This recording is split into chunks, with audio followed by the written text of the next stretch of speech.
Cool. Oh no! Why does my controller not work?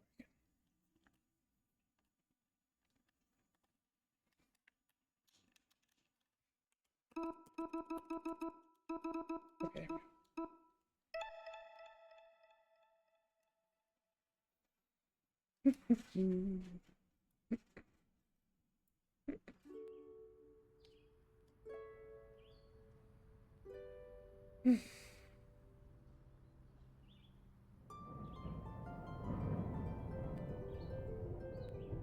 Mia!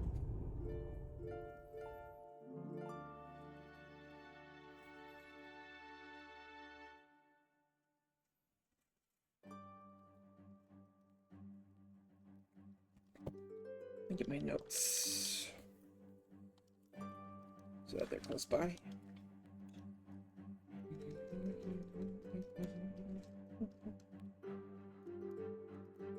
Come on. Thank you. Get mouse off screen, please. Okay.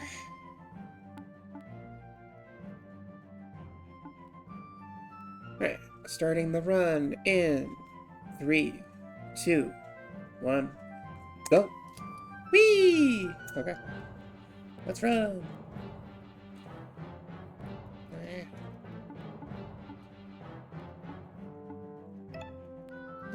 Run, run, run, run, run.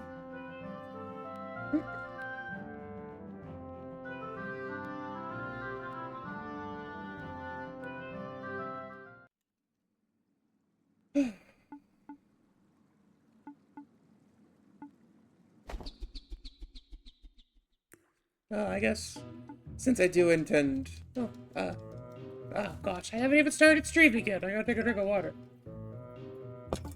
Hi, Lumi. Welcome in.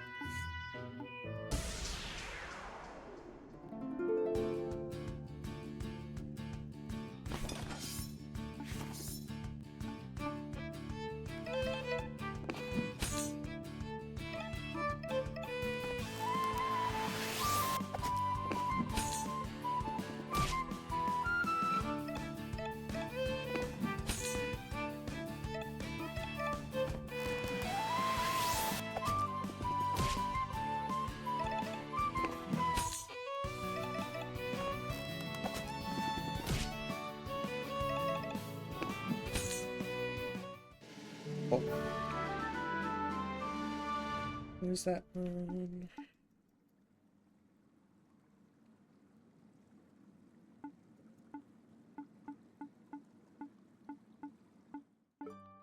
New.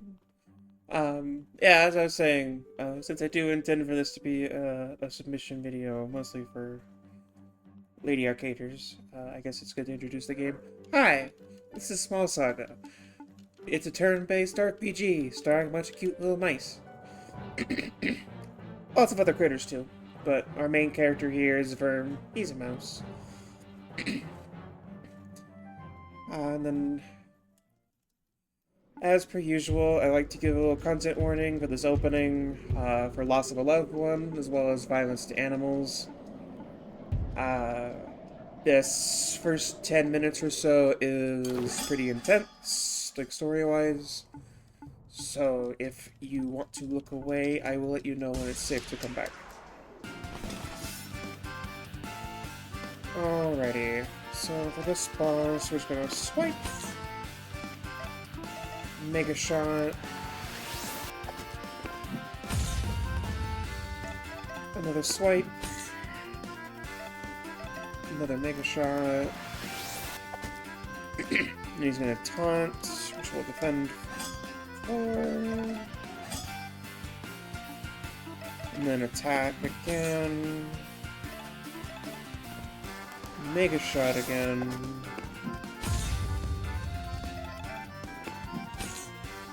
And we should just be able to auto attack from here on out and kill him on this turn. Yep, cool.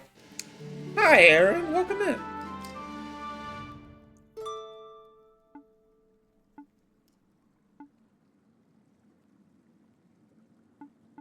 Oh yeah, I need to split there. My bad.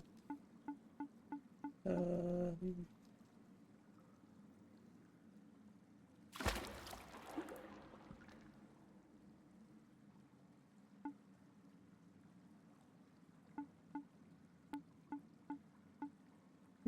okay. Make sure I get this chest, because I need that for later. Aw, thank you so much. I'm glad you enjoyed them.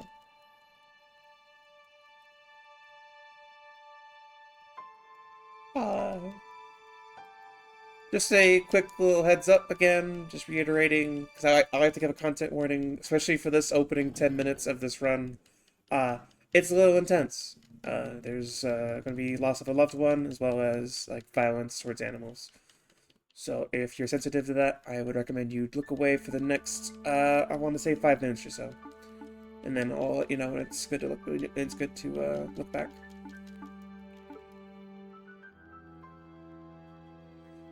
So we're gonna run on over here.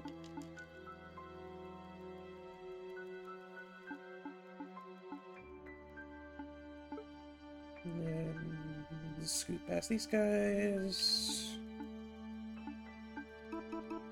Yeah.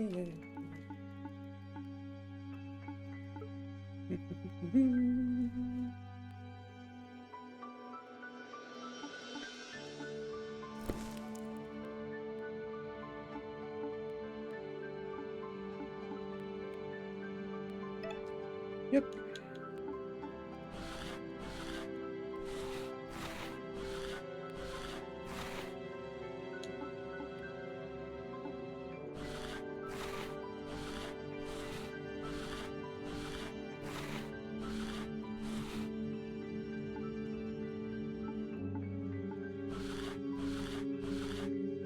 Gotta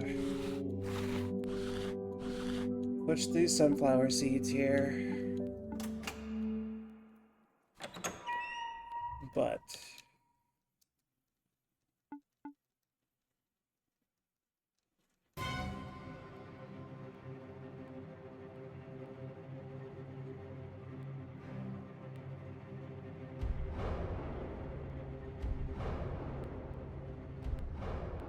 this game just does, like, I don't know. The way it, like, depicts humans in this world is just really ominous and terrifying. It's real good.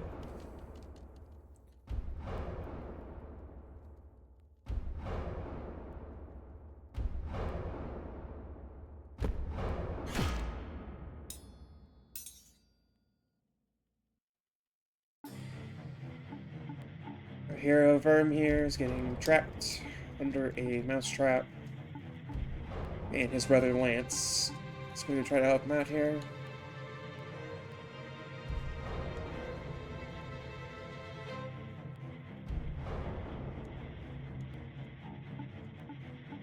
Yeah! Hi, Paige. Welcome in.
Alrighty. For those who are looking away, you're safe to look back. Uh, yeah. Uh, I love this game a lot, but its opening is understandably intense, but it is still intense.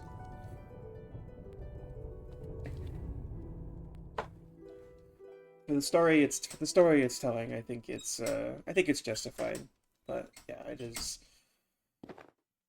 is intense, especially when you're speedrunning it and going through it over and over again. But yeah, here's Verm again.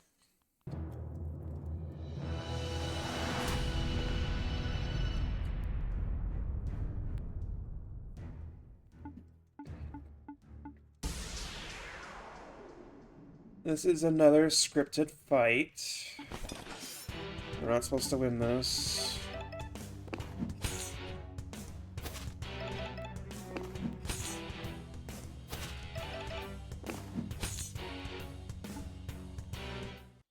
Cool. Um, yeah, so one of the cool things about this game is that it's unlike a traditional turn-based RPG with random encounters and stuff. All of the encounters in this game are static, and experience is milestone-based instead of experience. So mostly major story beats, and there are some side quests as well that will give you a skill point when you complete them.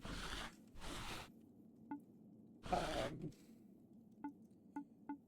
and on top of that, yes, there is RNG in terms of like who gets attacked by the monsters and stuff, but kind of like maybe like a Final Fantasy 14 raid, the fights like have some elements of RNG, but like overall, the fight is pretty scripted. So we'll see as we get more combat tools that the combat uh, starts to revolve around our new character here that we just met, Shaban. They are a mole. Shaban is also non-binary. I think that's neat.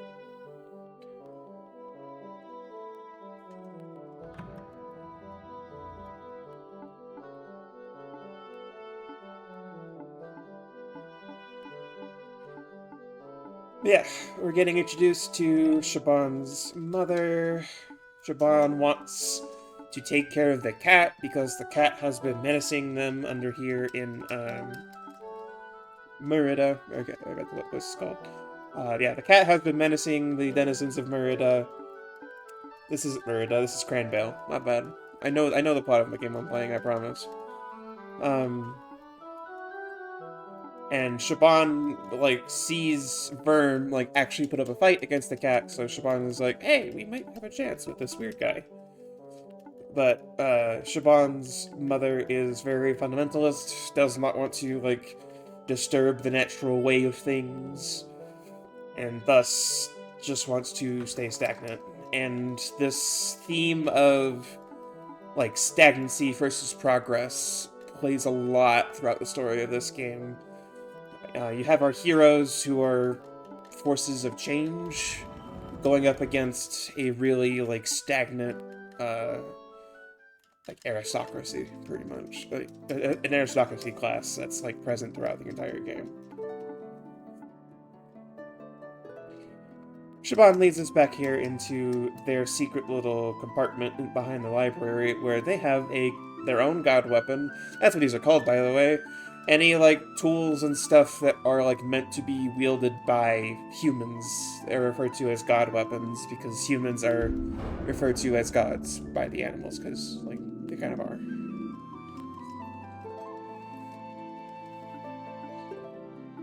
This is also the introduction to Verm's like, for lack of a better word, it's just his trauma response to running away from things.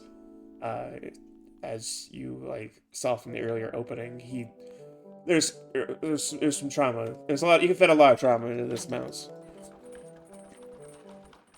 Uh, and anytime that he feels like he's running away from a problem, he has this response that keeps him from running. Yep. Okay. So we got our first boss here against Tiger the Cat. So here we're going to... Verm is going to Rage, which will double his damage.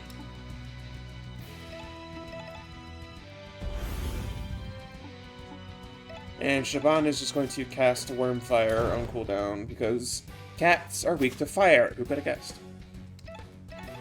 They're just going to swipe here, and then Wormfire again. Another swipe. We're going to defend here. It's a little bit rough. Going to defend again to get Rage back. Going to do Wormfire here. Good. Split. Need to be better about making sure I actually get my splits. Okay. So yeah, that's the first boss fight. As you saw from, as I was saying, yeah, there is RNG involved, like who gets attacked by the monster you're fighting. But beyond that, the fights are pretty scripted, so we generally know how to react to them. There will be some moments of pretty strict RNG, and you'll notice those ones because those are the fights that I save in front of.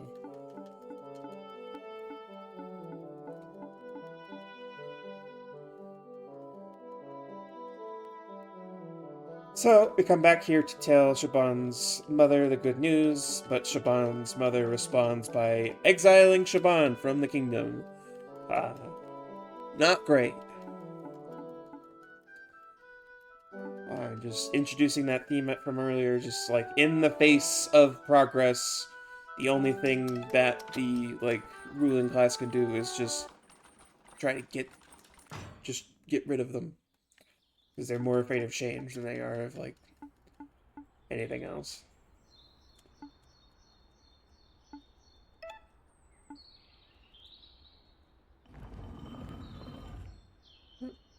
Shaban makes way for us. And we are on our way to Merida, but before we do, we get to meet the best character in the game. I think I jumped up here too early. Yeah, I did. My bad. We gotta move here. Basket. A voice is going to emanate from the garbage can.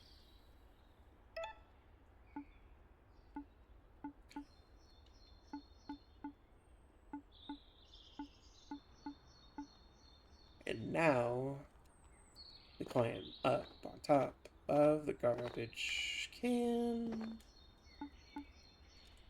But we don't know how to open it because we are very small. So Siobhan's going to run over here to this backpack.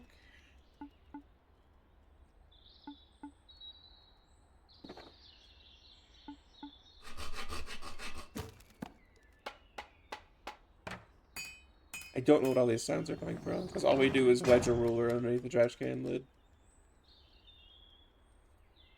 I don't know.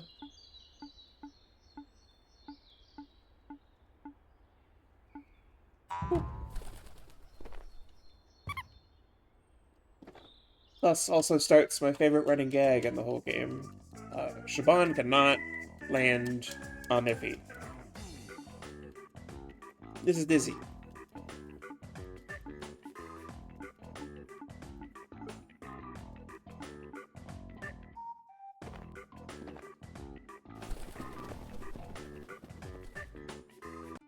I love Dizzy.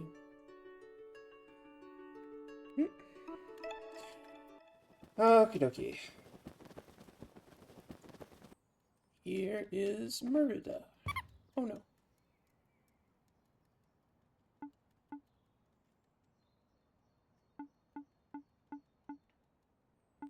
They'll be okay.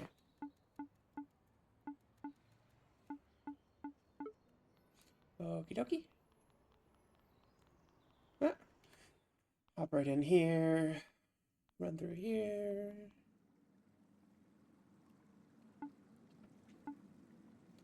So this is Merida. It's the capital of like the Rodent Kingdom.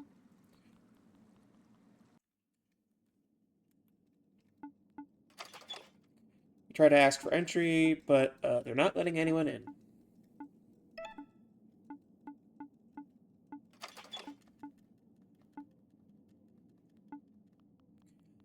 But this strange fellow over here has an idea.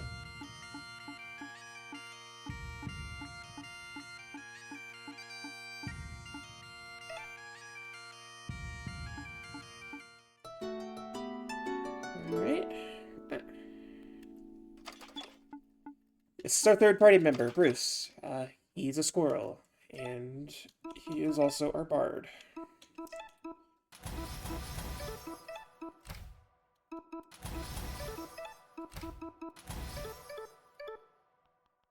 Well, that's our level up screen. Obviously, those paths that we take are pretty set in stone. We need to reach certain skills at certain benchmarks, especially for Shaban.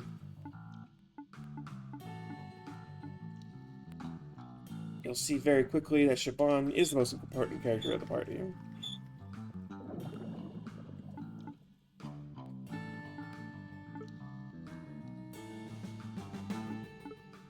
Come on here.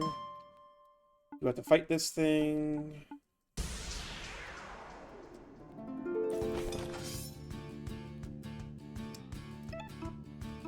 I think we just cleave here and then explode and then get route.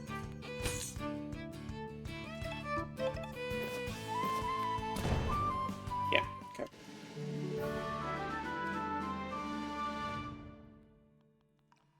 And then walk through here.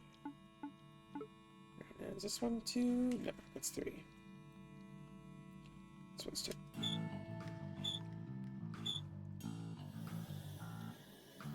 Okay, and we go over here to the third bomb. Get that one going. We hear this strange voice off in the distance, but I'm sure it's fine.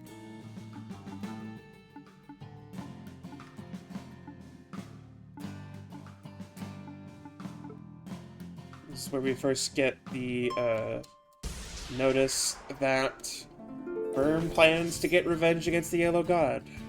The Yellow God that killed his brother. Rage here. Wormfire here. That will just kill. We'll cleave here. That should also kill.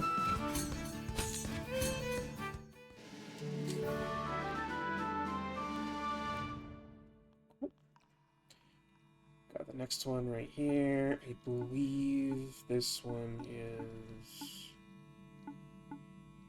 I believe 4 is down here. No, I don't think so. I think it's... Yeah, that's 5.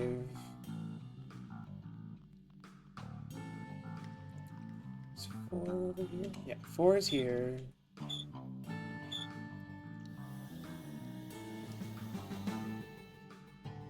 5 will be here.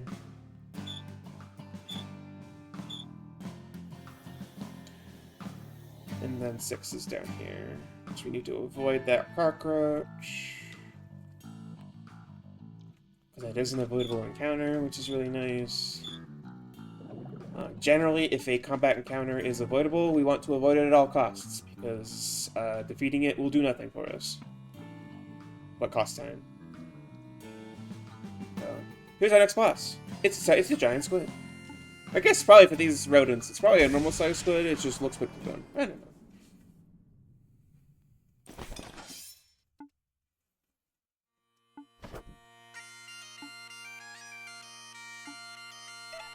Okay, I'm going to rage here.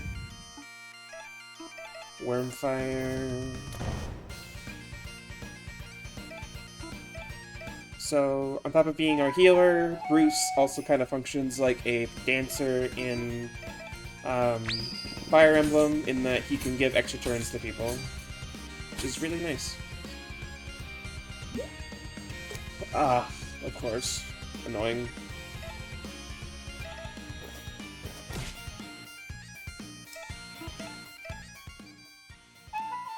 We don't want the stun to go to Vern, because he's our main damage dealer here, but of course, we don't get what we want. I should have raged there, but whatever.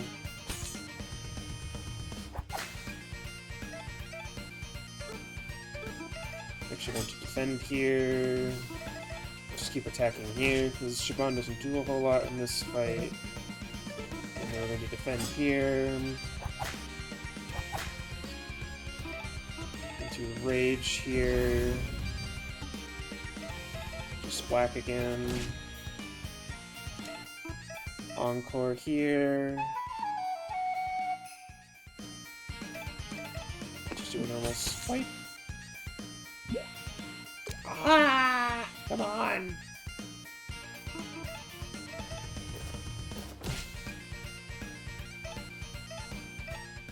Heal Worm here, because we can't let him die.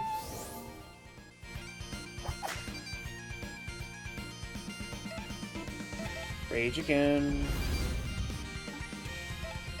Keep on whacking. Defend here.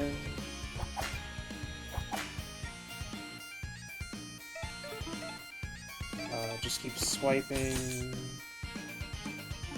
Okay. Woof.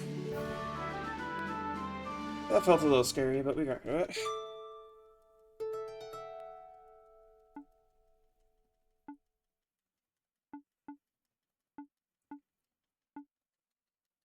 Vern doesn't take very kindly to being misled, but it's cool. We're through.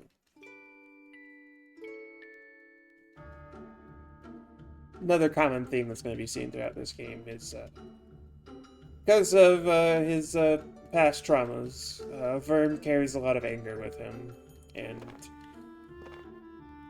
this game is going to be a lot of teaching Vern how to handle that how to handle that anger, and not necessarily how to like avoid it, but how to use it wisely.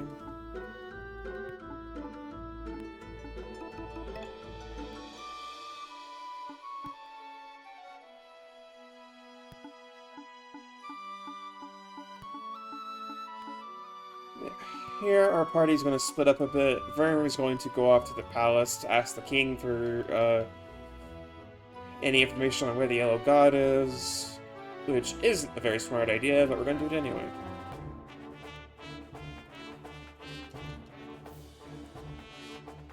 Meanwhile, Brucey here is going to meet up with his boyfriend, Anton. These two are cute.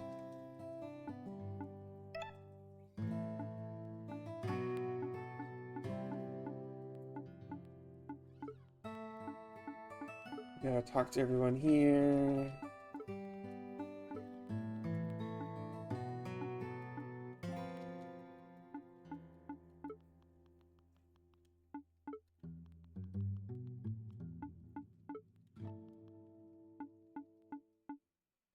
And then we find our thief.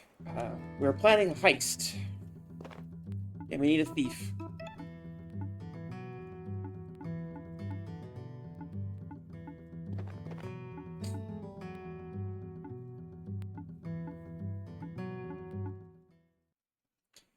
Meanwhile, here's Shaban.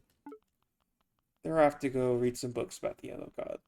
And we meet this strange creature. His name is Plague Master Aquila. He will become more important later.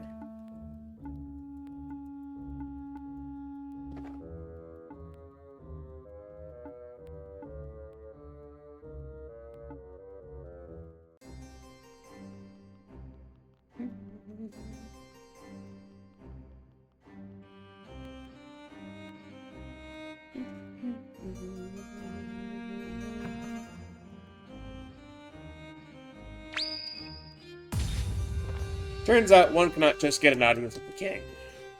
So we're just gonna leave.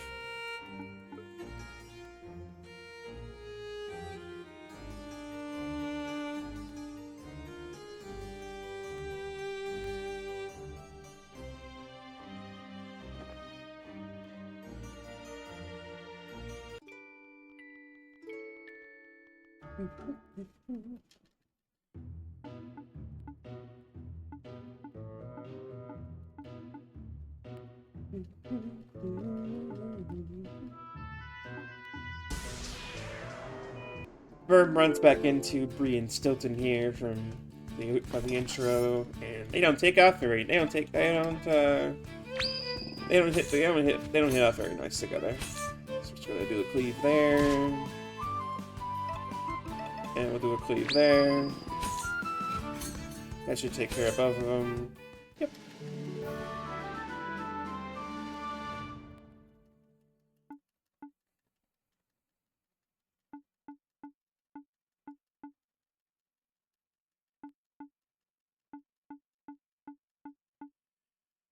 This is where Verm gets his first hint on where to go next. We're gonna go talk to the K-Leech.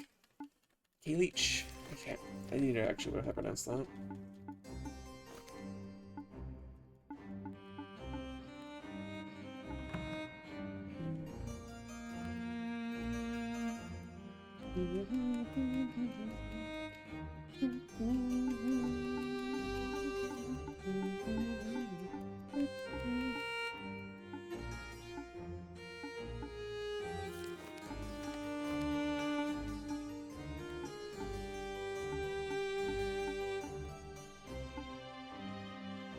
Here is mostly Aquila trying to warn the king about the Yellow God, the king kind of being mostly dismissive, but also the lore master introducing, like, apparently Shaban's mother sent a letter off to the king saying that, oh, Shaban had actually been kidnapped by this vagabond mouse wielding a god weapon. So, the king is going to send some knights after Vern to try and stop him.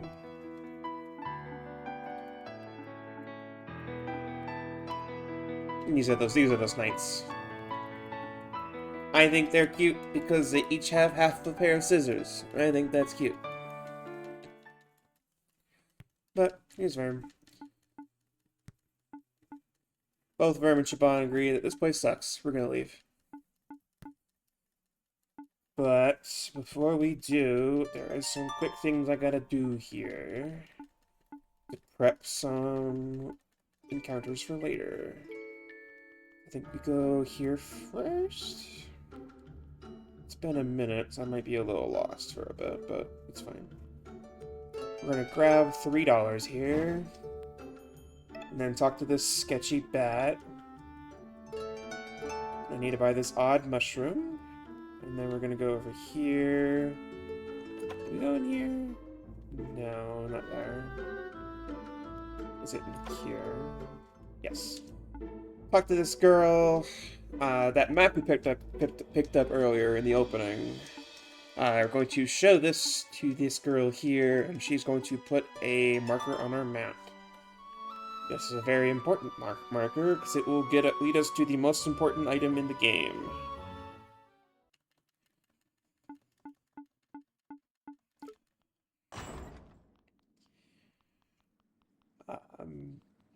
This is just this item we're about to go get from an optional area. It just gives us the biggest single boost of attack we can get in the game. It's at the downside of losing defense, but we don't necessarily care about that, because as you're going to see, Shaban is about to, like, scale very wildly. I matched too much. I matched too close to the sun. Shaban is about to scale very wildly, and to the point where they're about to start, like, one-shotting some encounters. But yeah, we're going to not go to Sky Garden yet. We're actually going to go over here to the carriage yard. This is that optional location that girl marked on our map. Dizzy's like, I don't know what you want to do here. But it's fine, because we're going to go hop in here and walk back here and open this chest. And we get our helmet, and we're going to hop on out.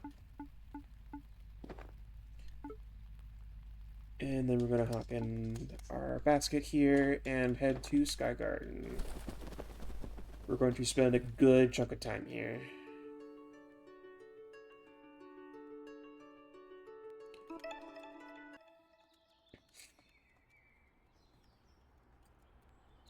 Just as some quick little background information while we're going through some cutscenes here. Sky Garden used to be the home of the Red Squirrels, but they were defeated and dominated by the uh, militaristic, let's call them, Gray Squirrels. And so they've slapped their ugly logo and iconography over everything.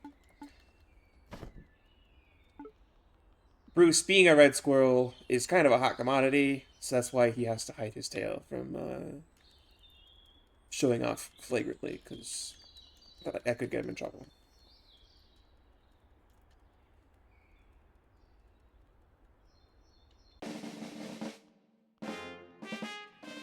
Oop, nope. So I do need to actually do well in this upcoming QuickTime event, because we need the money that we're going to get for finishing this.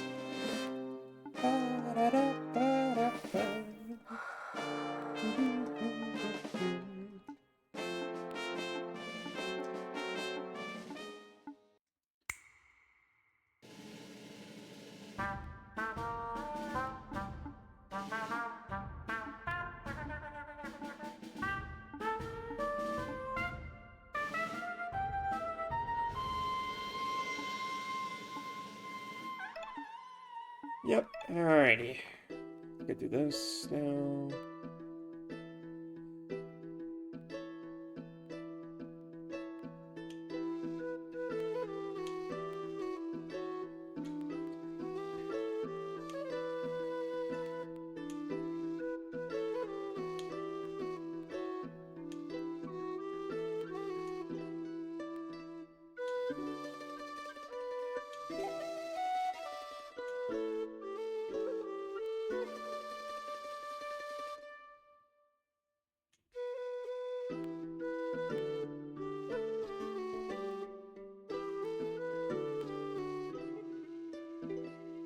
Oh.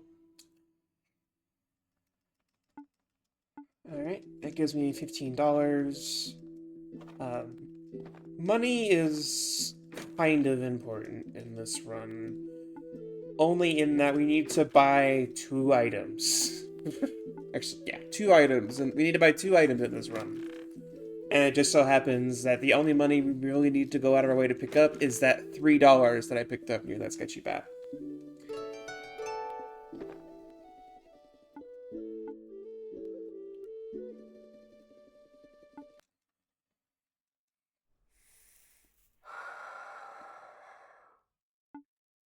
Our new friend steals what we had come here to heist, but in doing so, gets us in trouble, and we're going to get thrown into jail.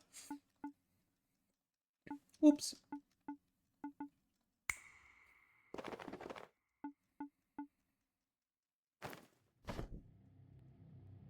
Uh-oh.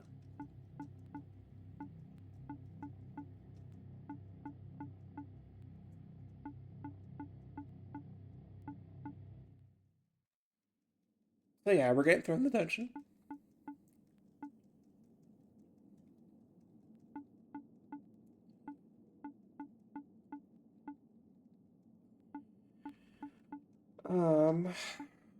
Not a whole lot going on quite yet until we regain control here. This is a pretty long sequence. Our Bruce is actually getting thrown in the deepest dungeon, alongside because he has a mouth on him. He's getting thrown in with the dragon. This is the dragon.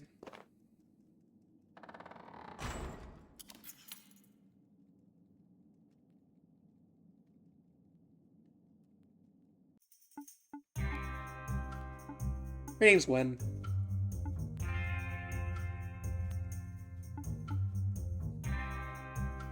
She's a cool as hell gay rat. She's in prison because she was caught flirting with one of the guards.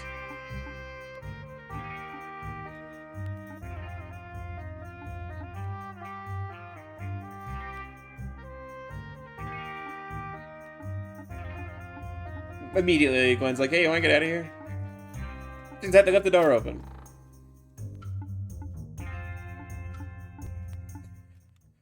do have a little bit of a stealth sequence coming up here. We need to get over here.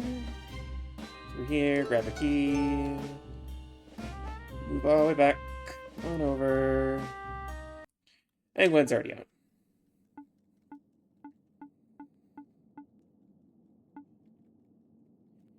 We'll learn this later in the run, but Gwen comes from a medical research facility. She was a lab rat, and that's why she was experimented on, and that's why she has prosthetic legs.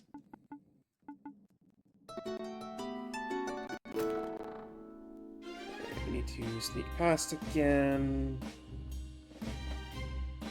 No, we're going up here, over here. Up and over. Down to the right, into storage. So yeah, Gwen needs to get her weapon back, and so does Bruce need to get his weapon back. Gwen, being from a hospital, her weapon of choice is a medical scalpel.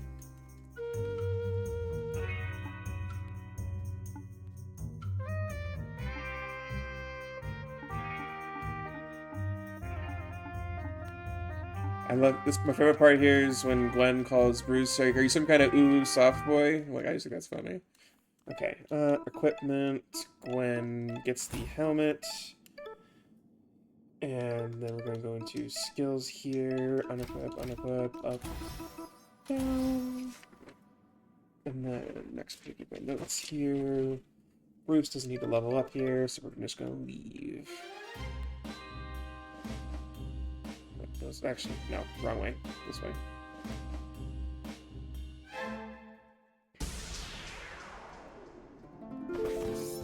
Because of those skills we picked up, Gwen does a lot of damage to these guards. In fact, she can one-shot them. Pretty nice.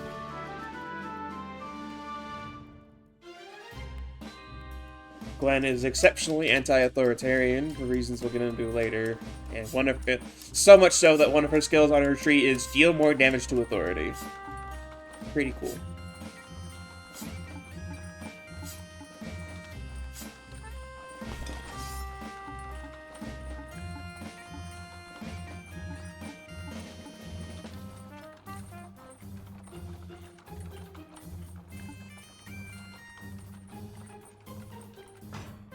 Alright. Bruce tries to free Anton, but does not have the key. So we're gonna keep on walking here. Ooh, we're not gonna... damn. Okay. That's fine. Yeah, that's really fine. Again, we're trying to avoid optional encounters here, but if it's one dude, that's okay.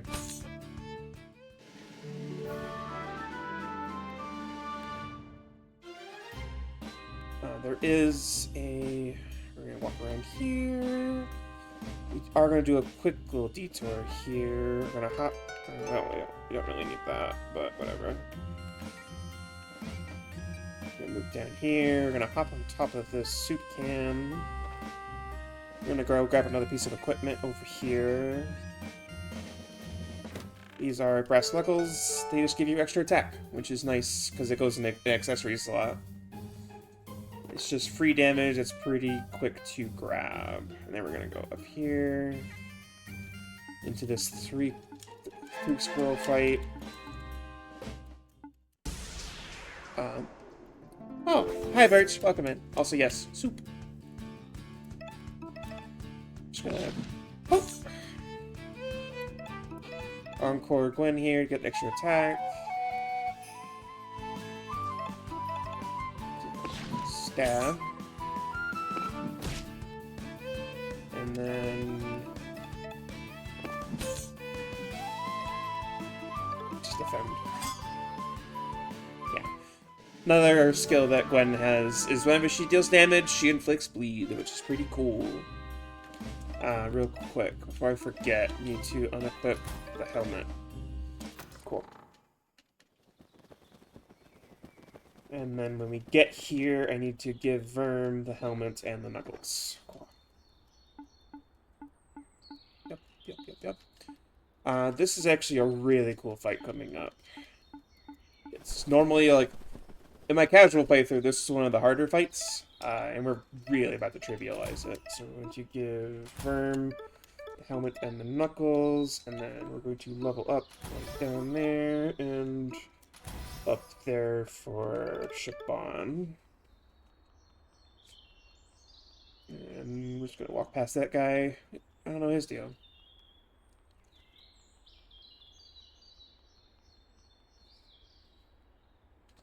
We're gonna go back up to Duke Josh here for information on where to find the K-Leak.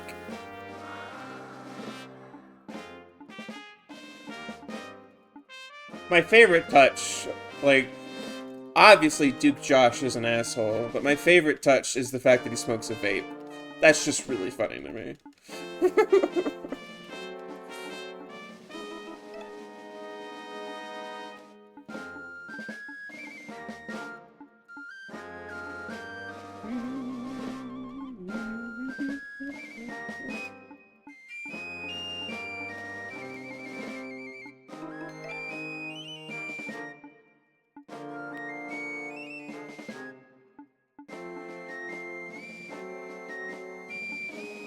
Alright.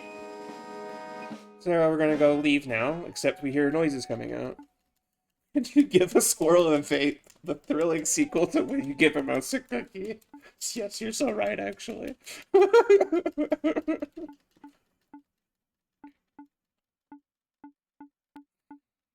Alright, Firm tries to leave once more, but again, something's holding him back from fleeing.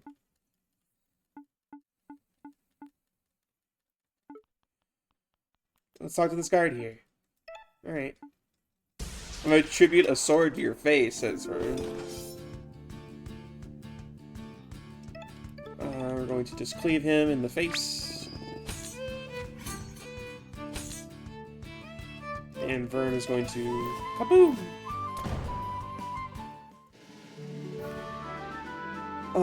Okay, so we got this fight coming up.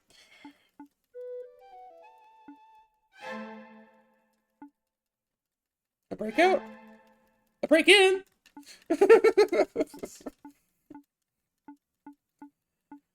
So, things are going a little crazy. So, this prison captain here is summoning the dog.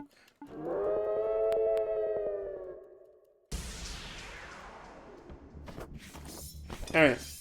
This is a very particular strat we're going to execute here. Turn 1. Verm is going to rage.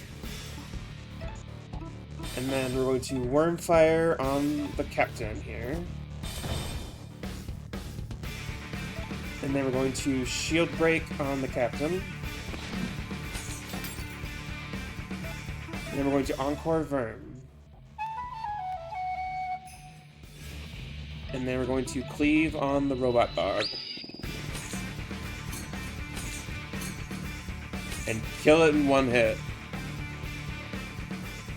The squirrel is going to try to just do something, and it can't.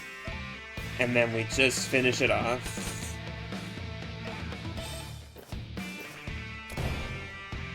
That's it. I think that fight is sick as hell.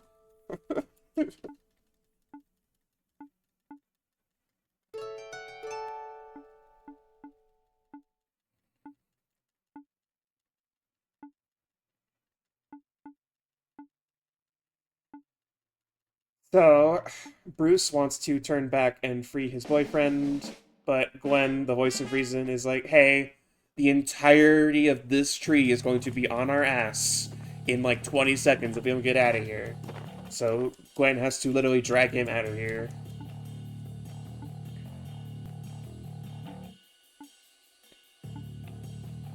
Our janitor friend here, he's on the level, he's cool.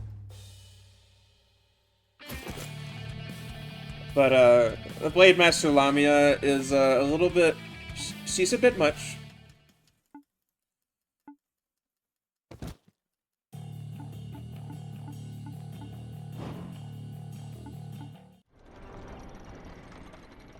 But we're moving on. We finally have our full party, so that's cool. Here is... Yeah, this is... We're just going into the maze next. As with any other time that you see a mysterious maze, that means it's time for the Lost Woods, baby.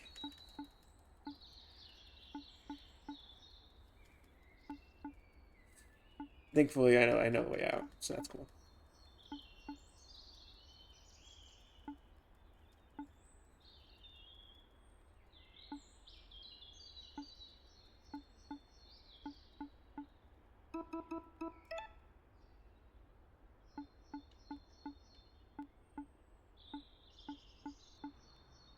Okay.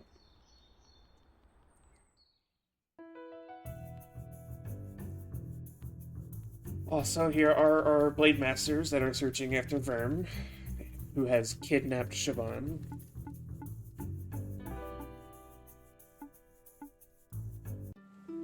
Alright, we need to go to the right.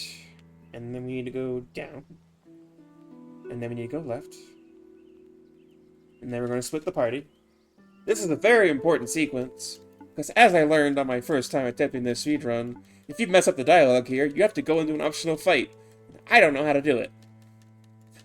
So I'm going to be very, very careful here. And by very, very careful, I'm saying I'm matching the B button instead of the A button. Because Maisie here is going to ask us if we've seen Vern. We're going to go, eh? No? No, yeah. And she's Lily.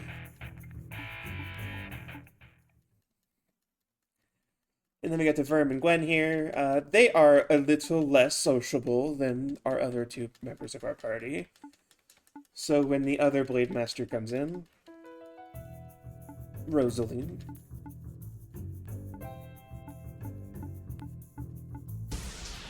There's not even an option we have to fight. So we're going to open with a Rage here. Open with a Shield Break.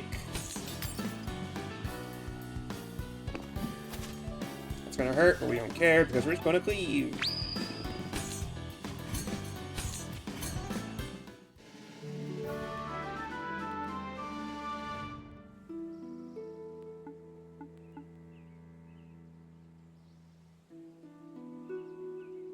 And we join back up with our party here.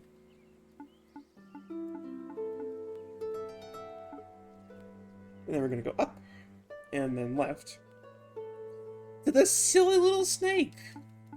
Look at him. He's so silly.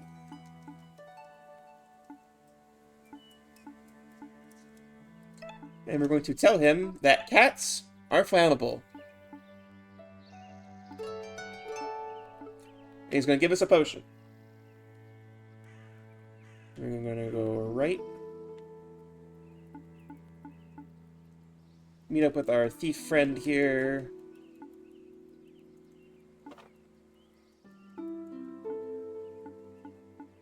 Bruce isn't too happy with our thief friend for abandoning them and letting them getting thrown in prison.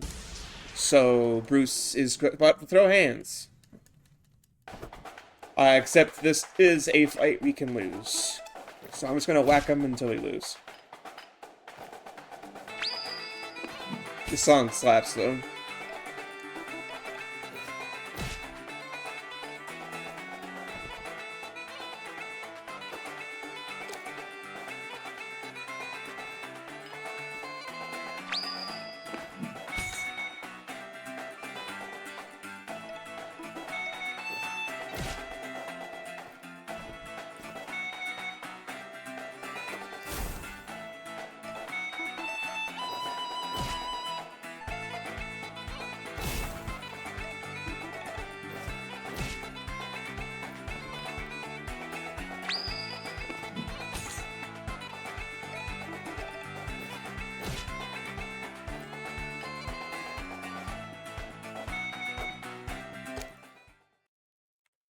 Cool. So we did that. But even still, our thief friend feels bad. He's going to give the pebble to Bruce. The pebble actually is a relic of Bruce's family, the Red Squirrel family. Turns out Bruce On top of being a red squirrel, he's also like a member of the like red squirrel ruling family. I'm going to move this boulder out of the way. And yeah, this Ashen Tower that we are heading into is not quite what we were told.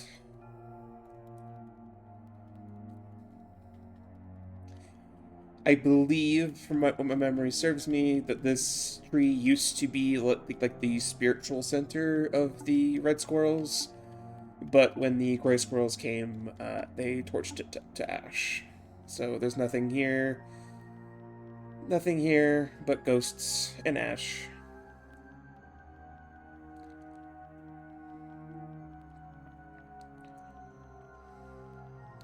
Actually, real quick, I need to change my equipment here.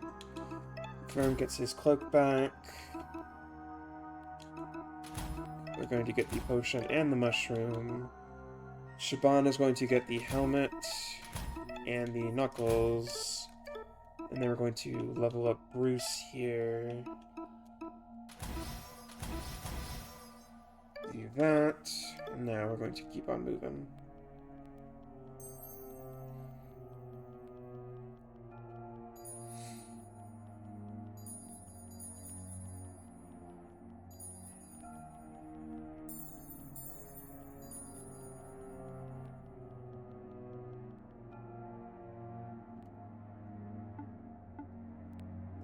So this is the first fight where Shaban really comes online as our primary damage dealer.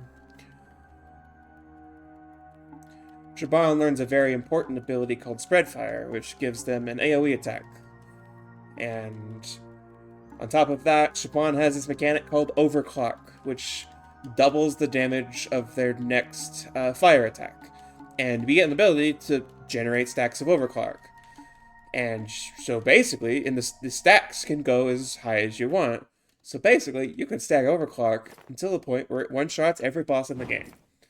And that is basically what we're going to be doing for the rest of this game, is just protecting Shaban and blowing things up with Overclock. This next fight coming up is the best example of that, because, yeah, you'll see.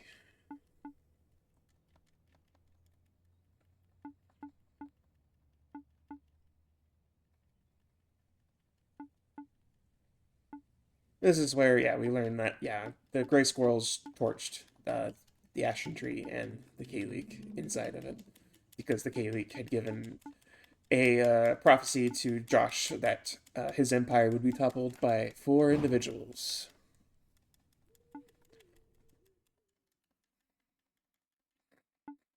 So if the K-Leak isn't here, then who is?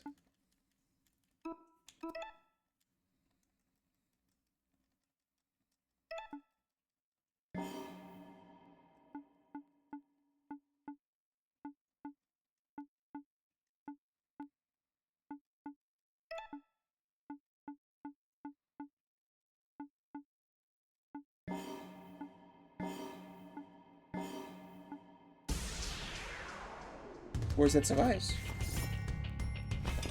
Alright, remember that mushroom we bought earlier?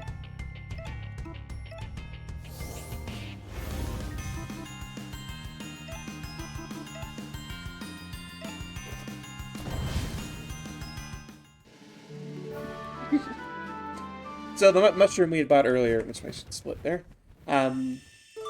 it gives rage to anyone you gave it to. As you remember from earlier, rage is usually Verm's special mechanic, and doubles your damage.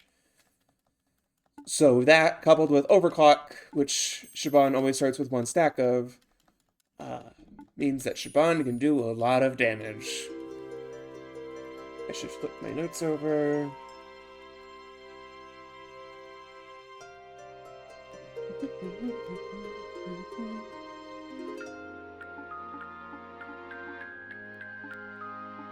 This is where Bruce resolves that he's going to take back his home, that he needs our help.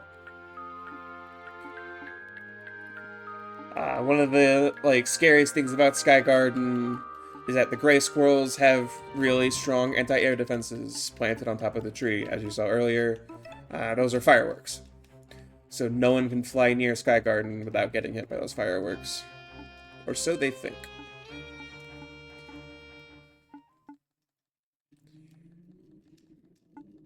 But our boy Vermeer has an idea. Well, we'll have an idea.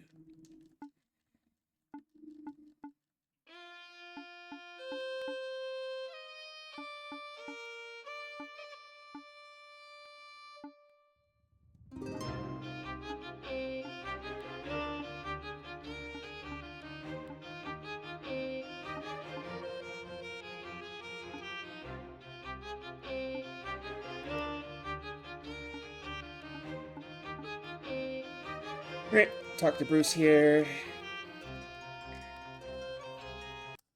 And we start our assault on Sky Garden. I love this scene, by the way. It's so cool.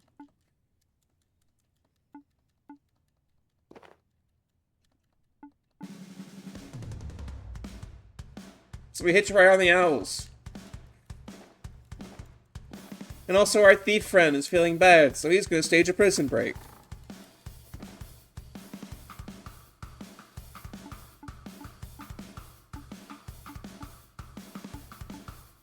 Because Duke Josh had been throwing all of his political dissidents into prison, so we're going to free them all from prison and start a riot. It's cool. The owls are just too fast for their anti-air defenses, so we're going to swoop right on in.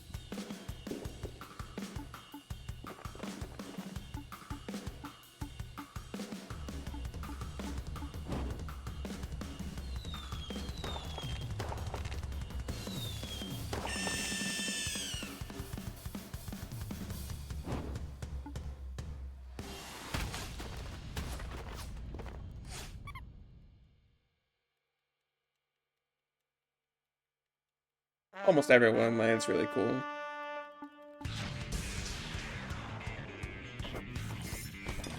Okay, I'm going to give the mushroom to Chapon here, and then spread the fire.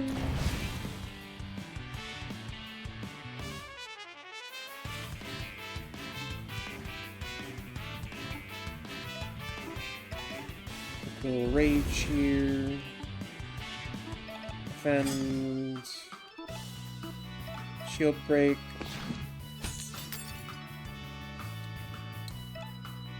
Encore Shaban. Oh yeah, water. That's a thing. 1 second. Spread fire again.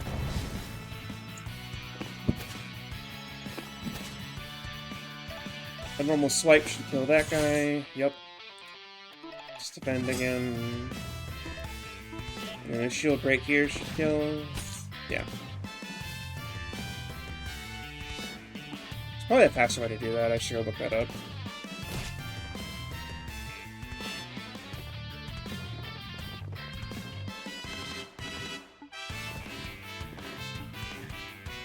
And then the civilians come in to help us out here,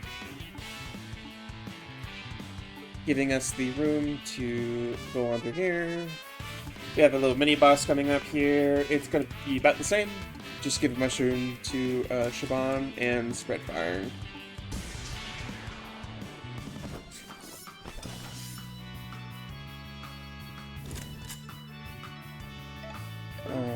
Mushroom to Shaban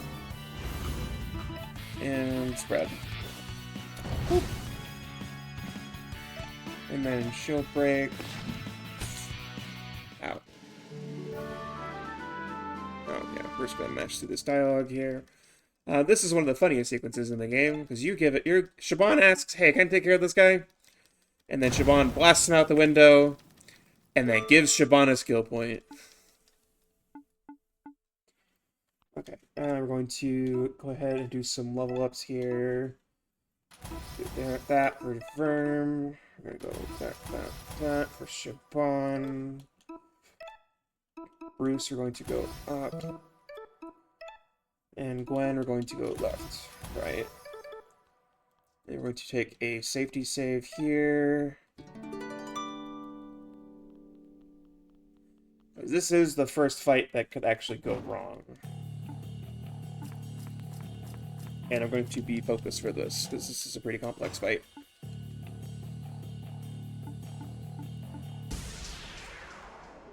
Okay. To start, I'm going to give a potion to Shaban, which will give Shaban an extra turn. Shaban is then going to overclock. And then overclock again. And then Gwen is going to sword break. And then we're going to encore Shaban. And then we're going to overclock again.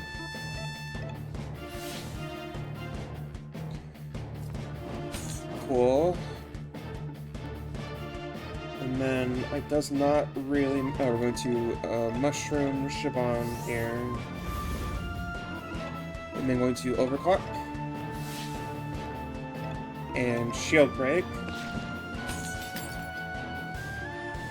And then encore Shaban once more.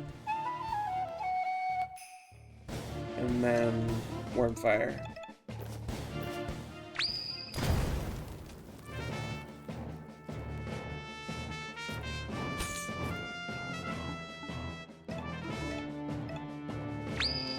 And we're out.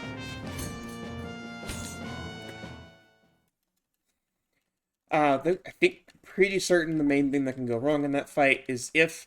So Shaban has one of her skills, one of their skills, to deal extra damage when at full health.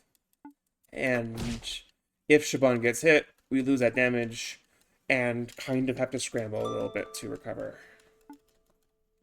Luckily, we did not get hit there, so we can just move on to the end of the sequence.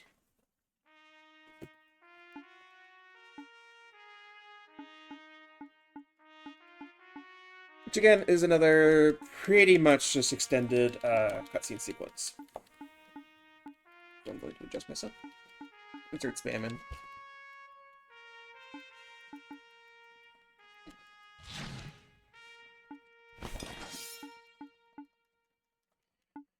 Duke Josh tries to run away. Gwen tries to chase after, but Bruce is like, "Eh, let him go." Josh tries to call to his men, but the only one who answers his call is Lamia. This feels like a good time to mention that the deal between Josh and Lamia is that Lamia will serve Josh for as long as Josh can provide her with food.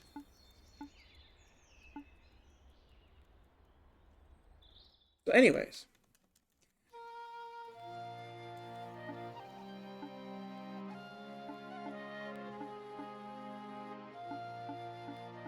Now that Bruce has reclaimed his ancestral home, he is deciding to change things up around there. The old ways were not the right way. The ways of Duke Josh clearly were not the right way. So they're going to try something new. So Bruce and Gwen are going to stay behind and rebuild Sky Garden. And we're going to go back to Merida for some more hints about the Yellow God.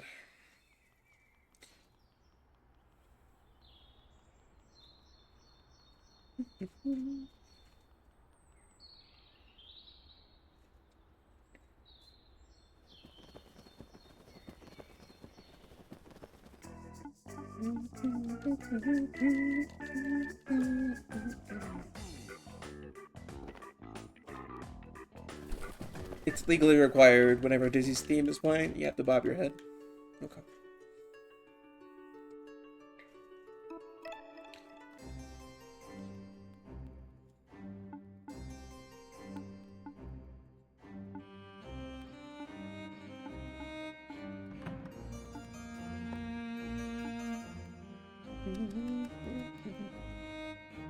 So here is when the news is being broken to the king that Sky Garden has fallen.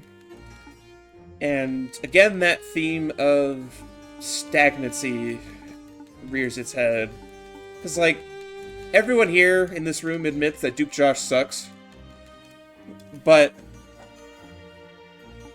Duke Josh was, like, a knowable quantity. Whereas these new people in charge, they don't know how they work, they don't know what they want. And that scares them. And so Leo ventures out to take matters into his own paws.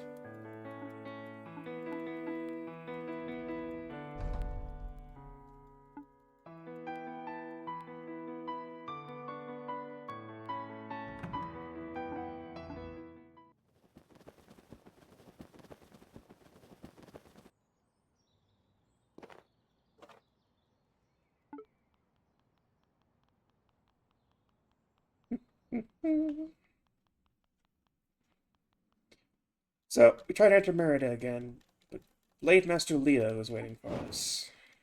Verm's idol. Hi, Violet. Welcome in.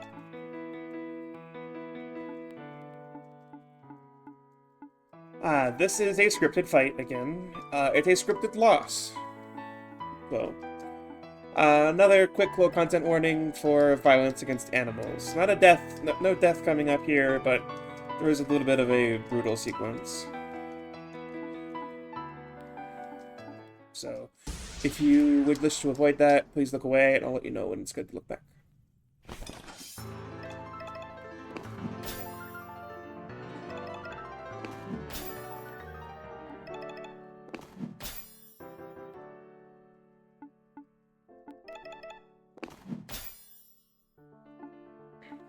So we just need to keep swiping here until the fight ends.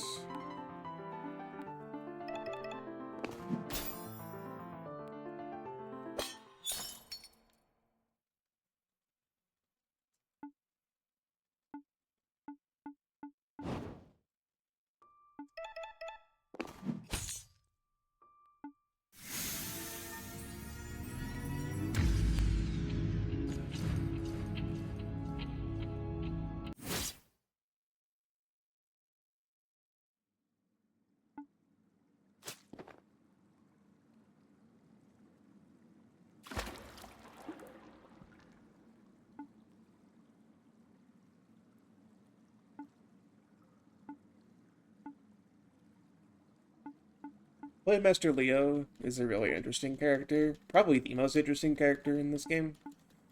I obviously won't have time to talk full at length about my thoughts on him and his character, but I'll talk a bit more about him later in the game, later in the run. And so, with Verm presumed dead, we've reached the end of our split. I should have split it a little earlier than that, but whatever. And the end of summer. So a bit of a time skip of a few months.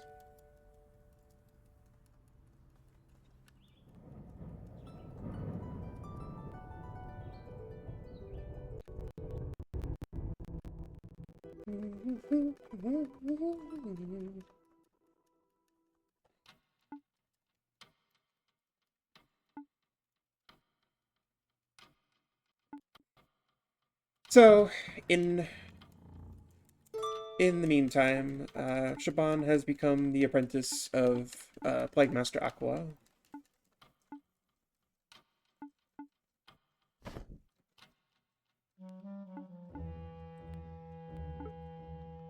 Go grab the screwdriver.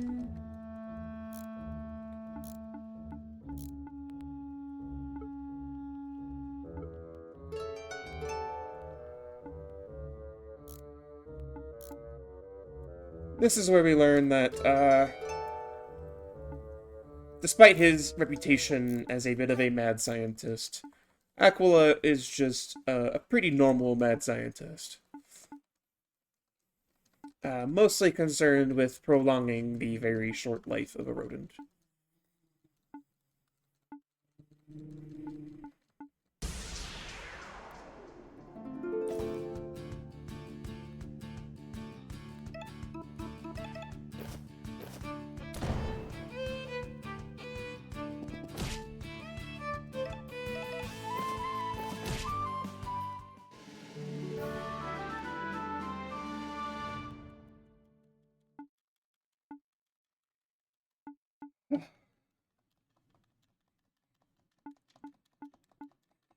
Aquila reveals that there is a bit of a secret weapon that he has kept hidden that he wants to show Shaban. But before he does, he lets them loose on whatever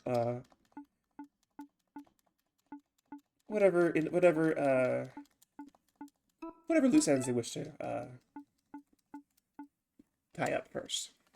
I don't know why I'm forgetting words right now, but we're gonna leave. There's a very particular item I need to pick up here because it is missable. We're going to go all the way over here to this first portrait here. There's a secret key here. This will be important later.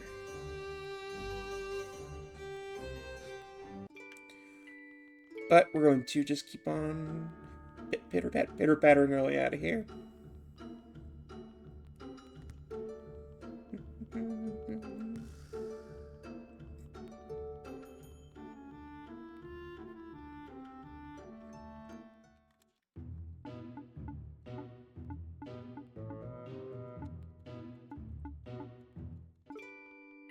There's a bit of dissent brewing among the locals as they hear more and more about how the Yellow God is approaching Merida.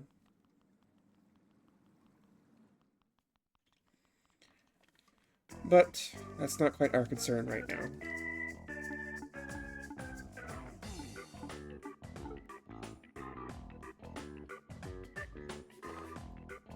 Yeah, a secret tool that will help us later.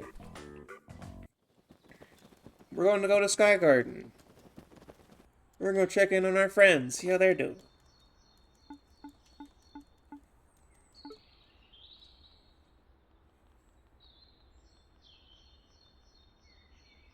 Remember how scary Sky Garden looked before? Look now. It's all cute and gay now.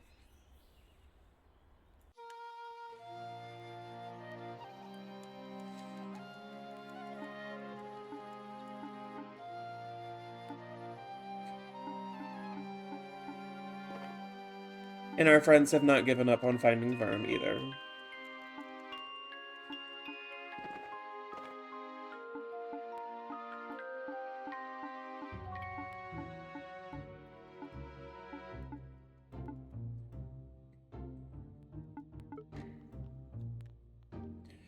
We also come up to our armory here, which only has really one weapon.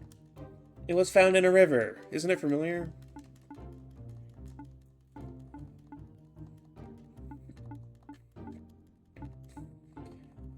So now our friends here are going to chase two different leads. One, they need to go restore Verm's god weapon back to full capacity. And two, they need to go find Verm. Allegedly, there are rumors of a strange mouse over in the Kingdom of Vinium, which is where Bruce will be going to in just a bit. In the meat, we're going to just keep on marching downward here. We're going to be splitting the party again.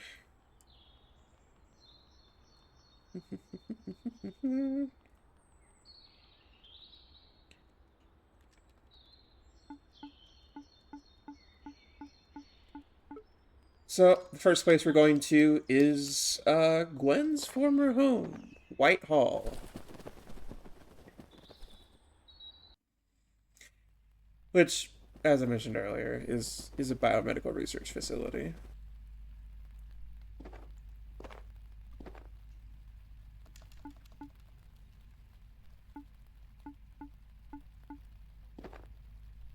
Bruce is going to go off to go search for Verm, and leaving the two of us here to restore Verm's god weapon.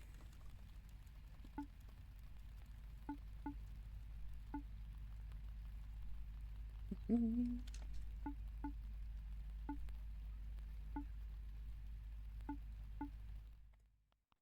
we're going to go walk through the sewers here. This is a pretty extended sequence of not really platforming, but just like timing puzzles and stuff. Mostly, it's just a lot of optional encounters that we gotta make sure to avoid, because they are very time-intensive, and we only have 2 party members. I'm going to let that go, and then move through here.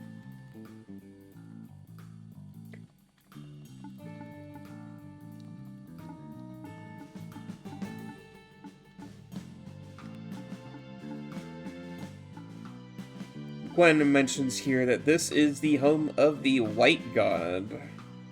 We're not going to go over here. That's optionals. The implication, of course, being that the... Oh, no, do not go in here.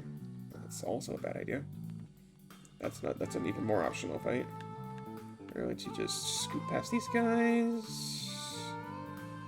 Scoot over here. Let that go, and then scoot on by. Let that go. Scoot over here. Go over here. Make sure to not get hit by this, because that will knock us into a really bad optional fight. And then we do want to get hit by this. Which gets us over here. And then we need to make sure to avoid these guys again. This is also where Gwen introduces a character named Sir George. A character we're going to meet in just a minute.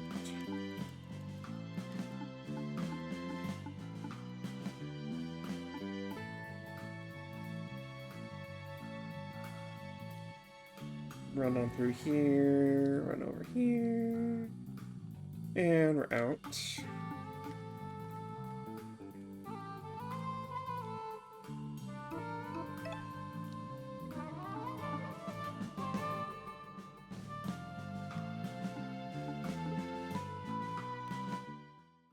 And we enter Whitehall.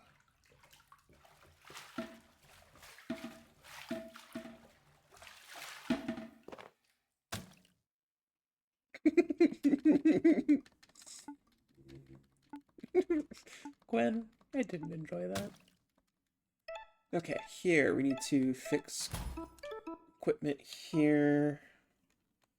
And we need to level up Gwen. And then need to enter Whitehall here, where we're going to meet Sir George. Sir George is another interesting character. He's another one of those forces of the status quo.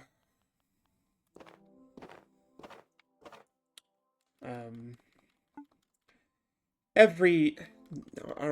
don't want to say every, but nearly every one of our party members has a character in their story that serves as like a member of the status quo, someone holding them back from making progress.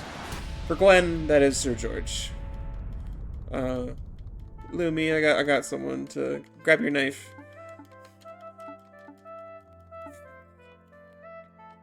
Oh, thank you, Mia.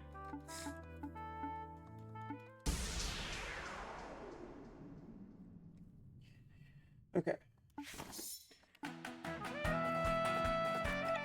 So here we're going to shield break, sword break, and then just keep stabbing.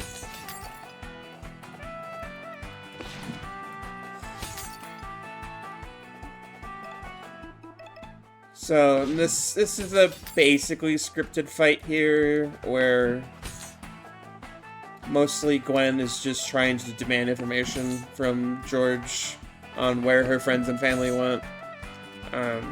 I believe the implication being that after Gwen had staged her little prison break, the animal research part of this facility got shut down, and all the animals were taken away.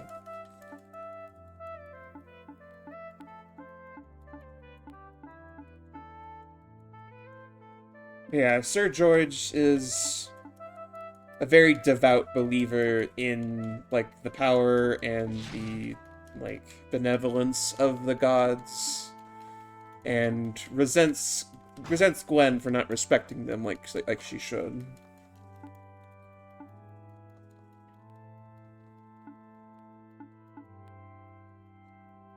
But even still, he provides our heroes with what they ask for, a forge to temper the blade.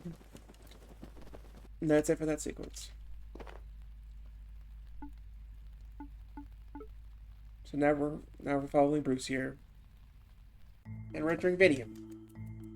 This is one of my favorite areas in the game, just because I just love the design of, like, a Roman-inspired, like, rodent town built in a toy store. I just think this is cute. This is the only other item that we need to buy in the game. It's a shield. Also, shoutouts to Bunlith.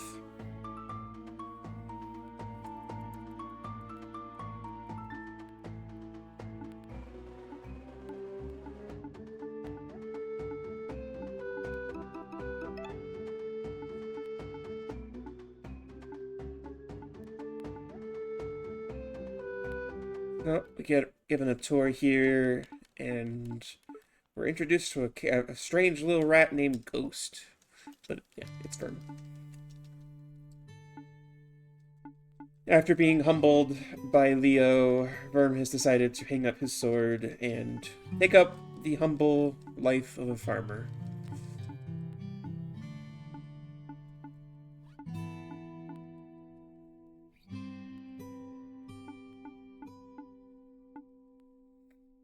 Bruce tries to convince him to just come back, but Verm's like, "No, I'm happy here." And Bruce is like, "All right." It turns out, though, a red-tailed squirrel is a pretty rare commodity, and thus, one of the slave drivers decides to capture him and throw him into the Colosseum.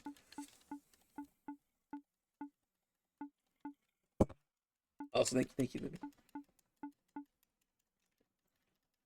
After hearing that Bruce has been captured and thrown in the Colosseum, Vermy's like, ah, crap. Now we're going to put on that, and shield, and knuckles, and we're going to level up, and go boop, boop. Once again, you may be worried about my Verm having -2 defense. Do not worry, this will go very fast.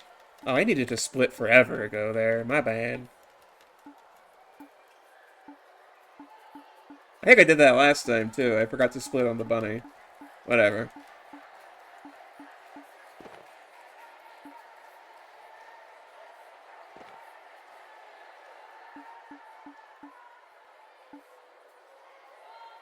And then, yeah, Bruce is thrown into battle against a scorpion. But Bruce isn't really good at fighting. But don't worry, Verm is here. But Verm doesn't have a weapon. What will he use?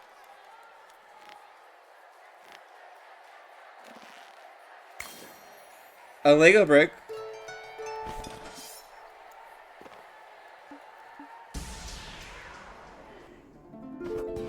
Okay, so these scorpions die in one cleave.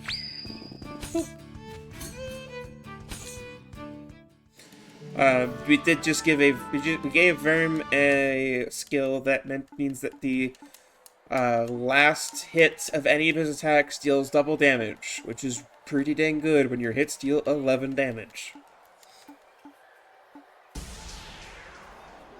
The numbers in this game do not scale very high, so like dealing 22 damage is a lot.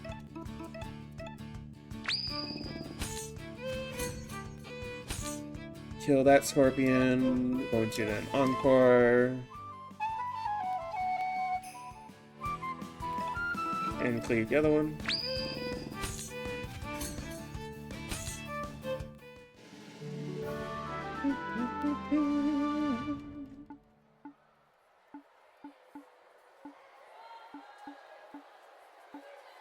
And then we get one more fight against the scorpions.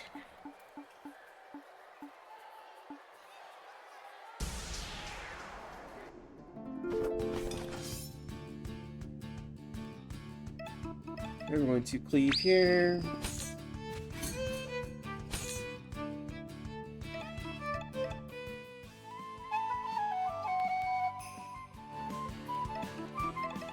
Cleave here.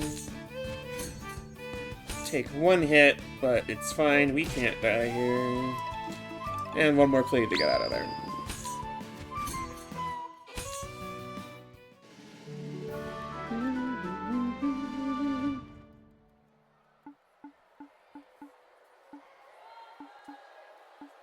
And then we get to actually fight the boss of this sequence on an RC car.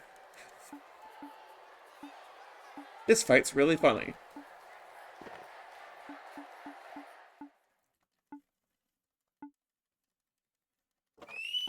Ooh. Okay. We're just going to rage here. She will always howl to start here. We're going to just go ahead and cleave.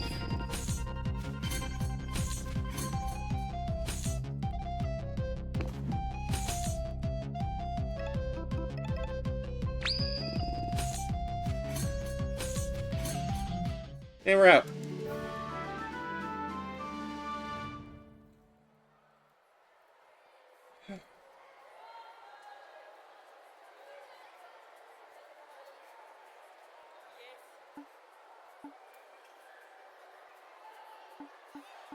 Actually, that was probably the hardest fight in the game for me, I think. Having to do a pretty difficult fight with only basically one party member, because Bruce has to drive the whole way. I found it pretty difficult. I think I died there at least once. But yeah, so the guy who kidnapped Bruce gets in trouble and like thrown out and ousted, and the leader of Vinium is like, "Hey, yeah, sorry about that. Like, here, have a house. Can we just forget about that whole business?" And like, you're like, "Yeah, that's fine." But Verm is like, "Hey, can like the farm go to the farmers who actually do the work?" And he's like, "Okay, yeah, sure." A mouse of the people. So we're gonna go ahead and start to leave here. Except we're gonna go ahead and meet up with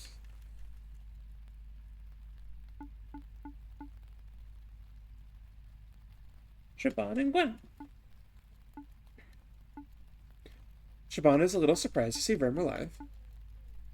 Shoutouts to Bruce and his driving skills. Pretty impressive for a squirrel. Where'd you learn how to do that?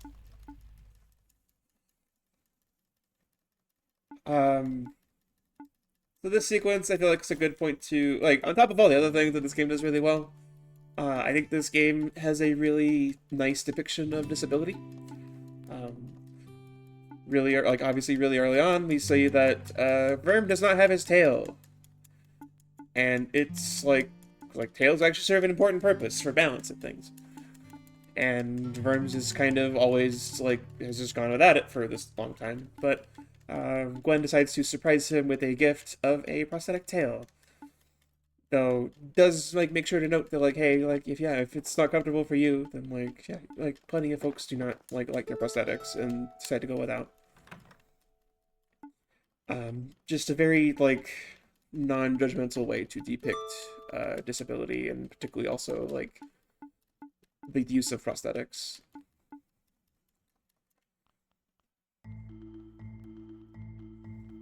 I just like this game a lot. Obviously, Gwen also uses prosthetics because of her past.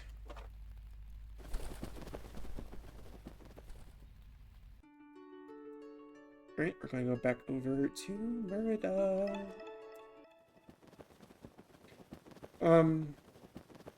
I know, I enjoy the mouse game.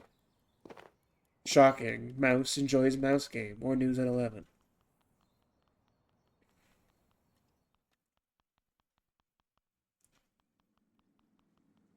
But yeah, remember that key we picked up earlier, right?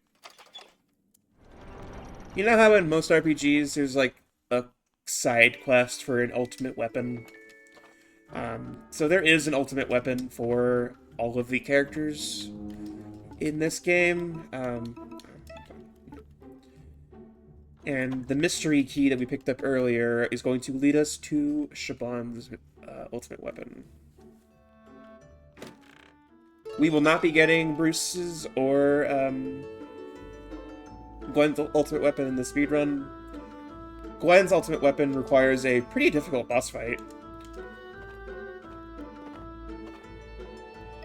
We got a, I'm going to unequip that.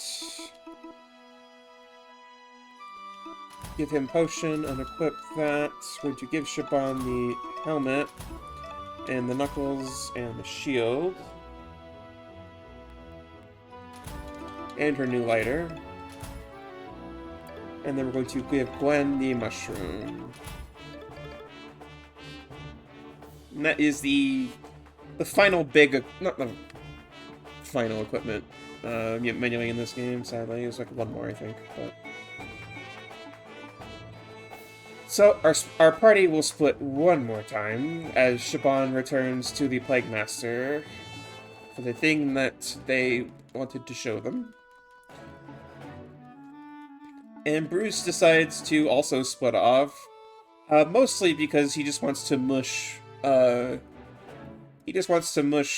Verm and Gwen together.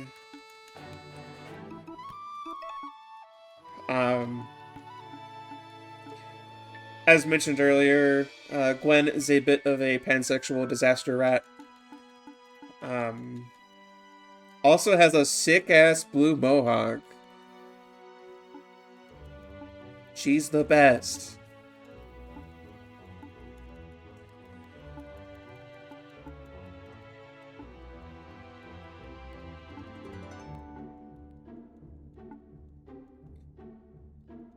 So yeah, the whole purpose of this sequence is to kind of try to like mush the two of them together, but Gwen asks Verm's like, hey, do you like boys or girls? And Verm's just like, I haven't really thought about it.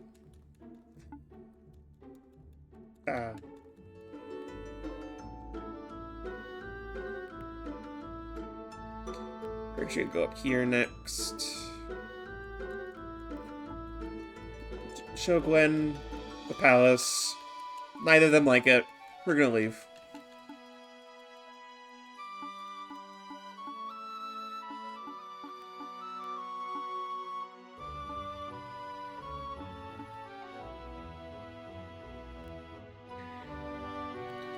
And then we're gonna go on over here.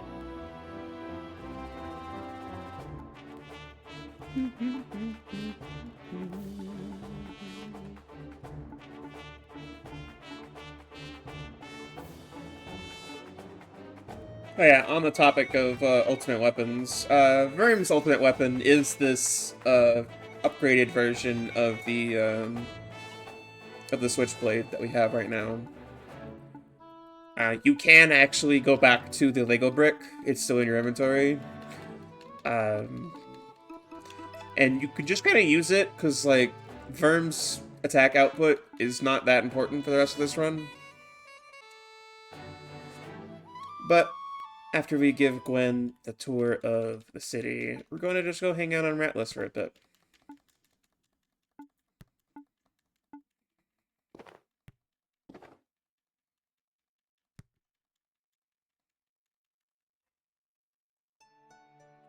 I need to change my pages over. Oh, I needed to level up too. I'll make sure to do that before we get into annual combat.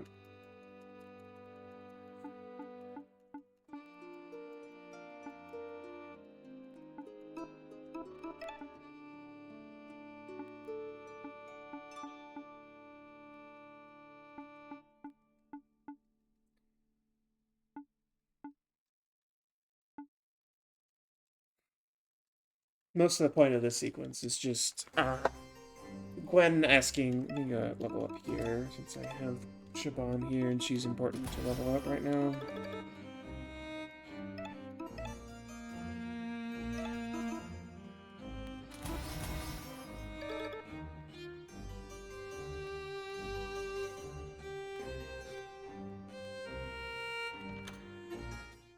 Yeah, most of the point of that sequence is just Gwen asking Verm what he wants out of life, and Verm not really having an answer because he's just spent so much of it focused on revenge against the Yellow God. But now we're in control of Shaban again, and Aqua has a secret weapon to fight the Yellow God that he wishes to show us.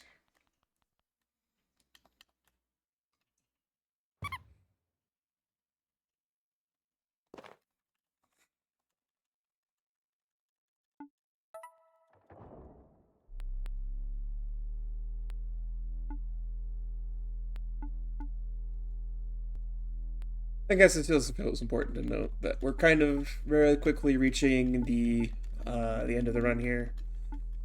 Um, in after this sequence is when we reach the point of no return, where we start the final sequence. We have everything that we need, so we're just gonna go straight into it.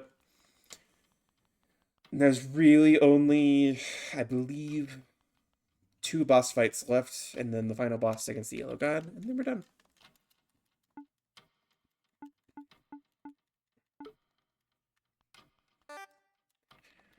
So we're at the top of this clock tower here, and what is the secret weapon?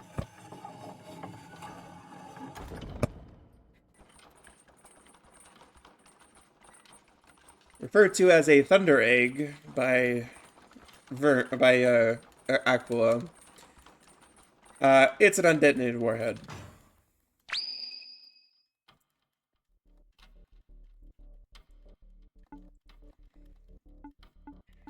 A fire egg, sorry, not thunder egg. I think thunder egg is from something else.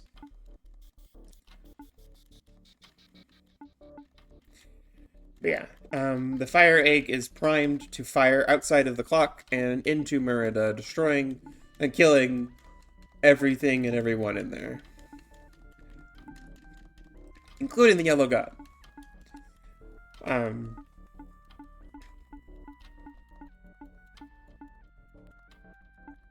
Shaban is a little bit disgusted by this idea, but Aquila is one of those, like, everyone sucks. The royalty sucks, the common people suck. Just that supreme, like, nihilism that just nothing else matters. So he's willing to kill everyone if it means killing the Yellow God. Shaban's just like, yeah, no, fuck that, I'm out. And that's why we love Shaban. They're the best.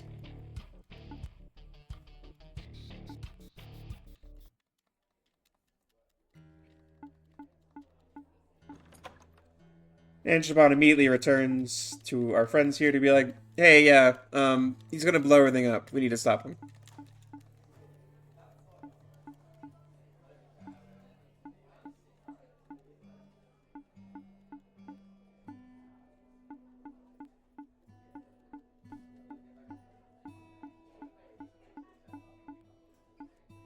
So, once again, this is the start of the point of no return.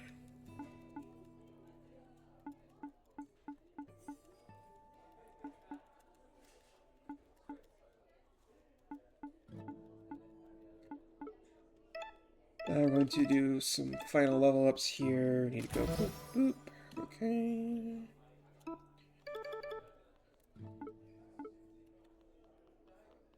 Talk to Bree here, tell him we're ready to end it. So yeah, Leo, right? I promised I would talk about him again. So this is kind of his most interesting sequence. It's here where revealed that the king knows about the plan to blow everything up, and his plan is just to hike tail and run and save himself and leave everyone else to die. And this is kind of Leo's last straw. But we'll see what that leads to in just a second.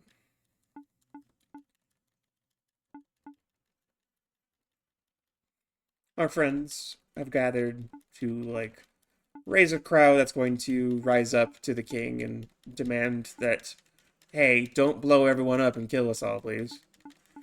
But we're the ones that show up, so yeah.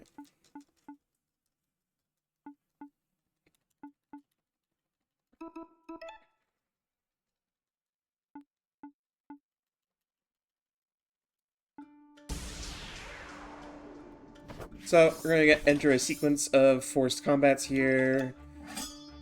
We're just going to defend and spread fire.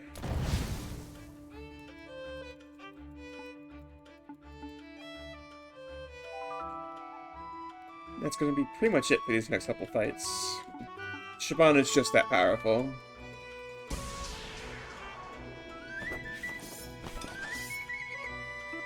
Once again, defend. Spread fire.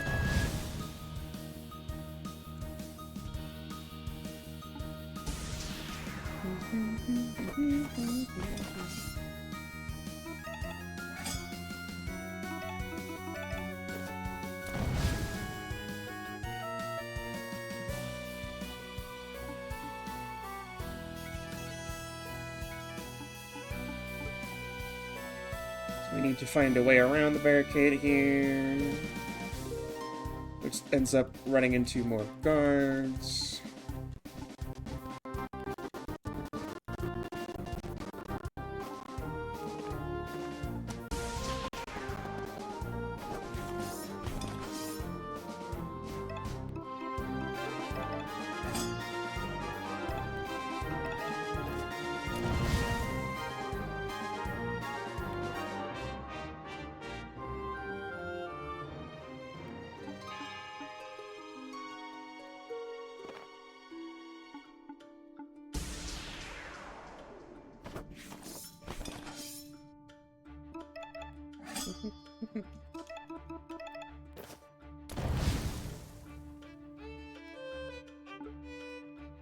Let me go back to the barricade here, where we meet up with these guys.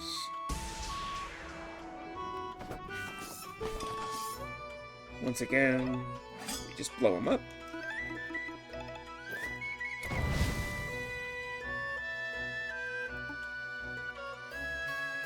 Hell yeah, Lumi.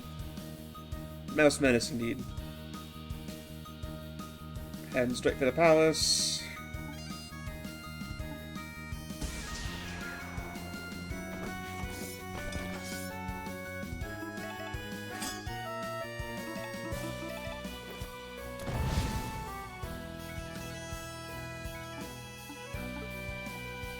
We march up here, where there's a lot more guards. Maybe a little too much.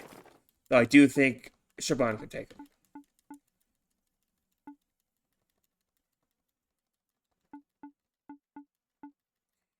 But our friends Bree and Stilton here have a bit of a plan. Bree is going to stay behind to create a distraction, leaving us an opening to enter a bit of a secret passage.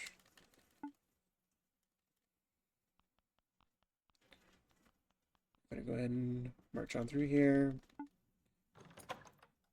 Boop, boop, boop.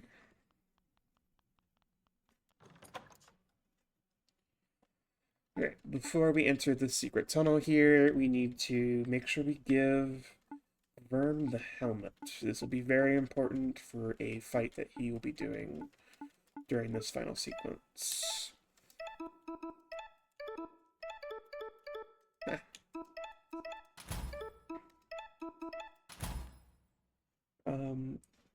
Yeah, that is it. I'm going to enter here, enter the palace for the final sequence. So our party is going to split up. Bruce is going to stay behind and try to talk some sense to the king. However, I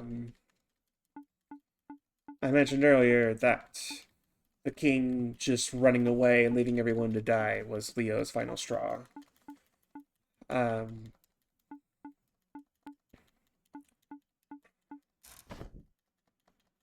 don't quite have all the words to talk about why I think Leo is so interesting, but I do think he poses an interesting foil to Verm. Like, Leo even mentions that he sees a fire within Verm that he felt within himself, like when he was much younger.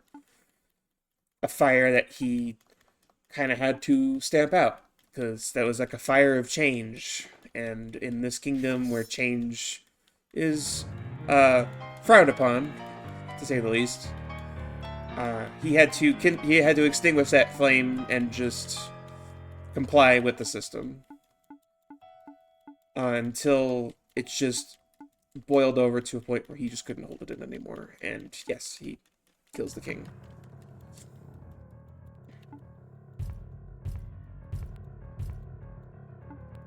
But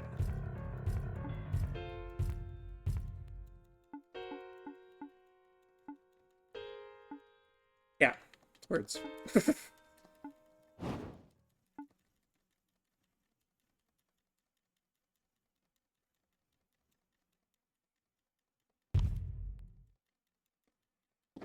I do believe that these portraits are all of Kickstarter backers, for what it's worth.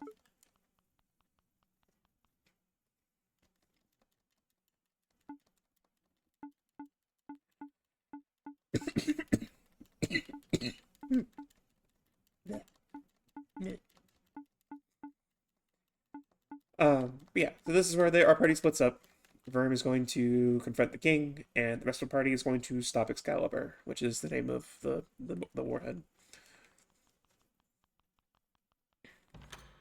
Make sure I have got everything I need here. I do. This is a fight that looks a lot cooler and looks a lot harder than it actually is. Oh, goodness. Yes, I know. I'll take a drink. Now, this will be another fight that Shaban just kind of one-shots.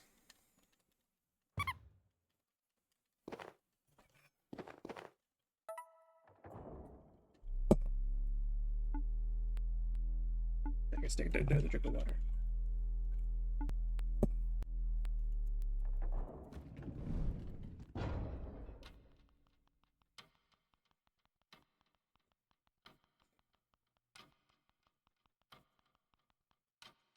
So, we march on up to confront Aquila.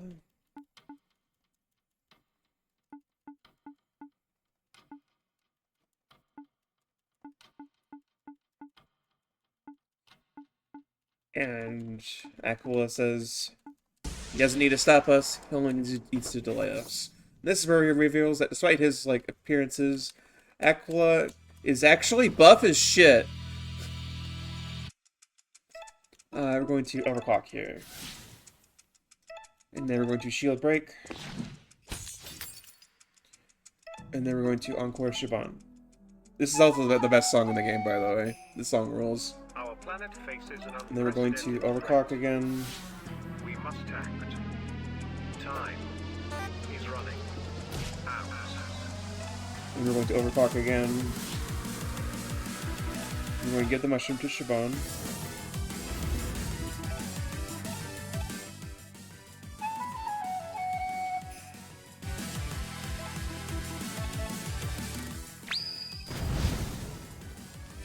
That's it.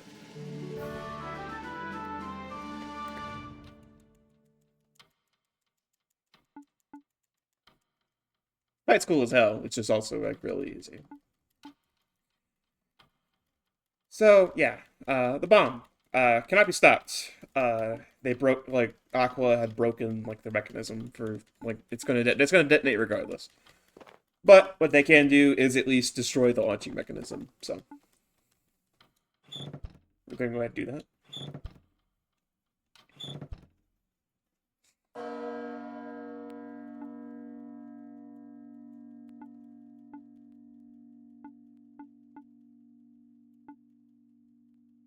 And then we need to get the fuck out of here. And now we're with Verm here. And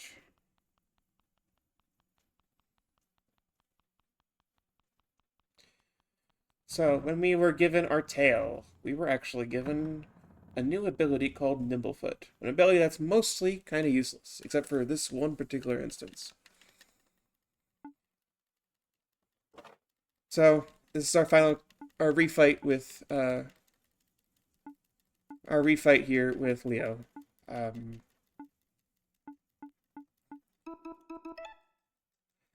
Even with killing the king and everything, Leo is still mostly afraid of what Verm represents. Just that fear of the unknown that, we all deal with. But we've learned some new skills. So we're going to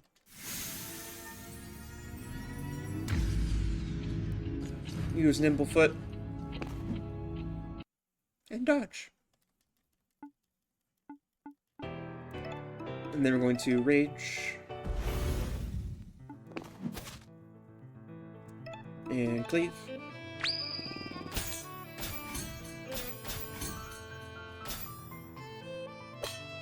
This fight was also really hard casually, but again, we can kind of trivialize it. And we're out.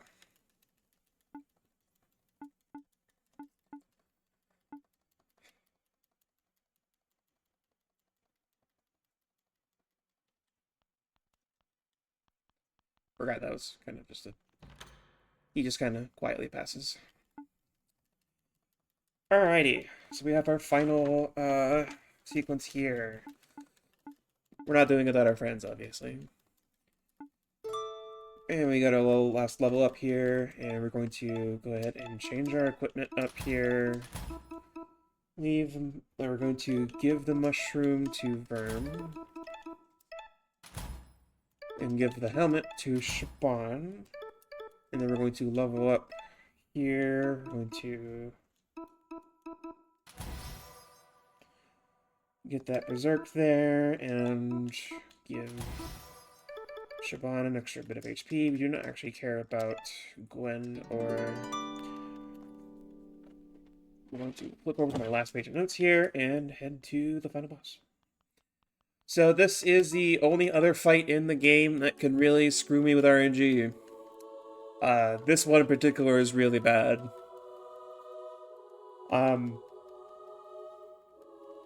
We'll see how it goes. Namely, if Shaban gets hit, it's kind of a reset. I will try my best. If she does get hit, I will try my best to, if they get hit, I will try my best to scramble and try to think of another strategy, but if I can't, then I'll just reset.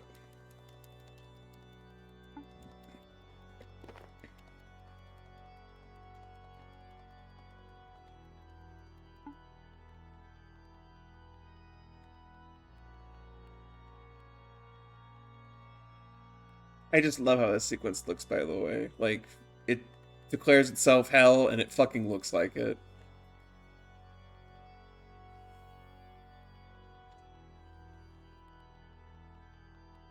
I just love the way that this game uses, like, perspective and stuff. Alright, so we got this right here. I'm going to Rage here. Just Wormfire. And Shield Break. And then Encore Verm here. Who's going to cleave it.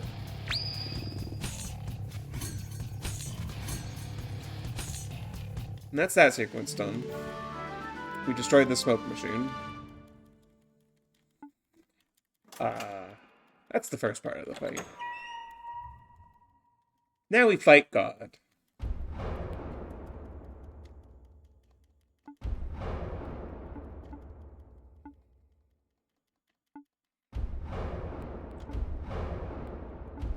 I love what Verm says there. It's like, no, I'm not okay, but I'm not running.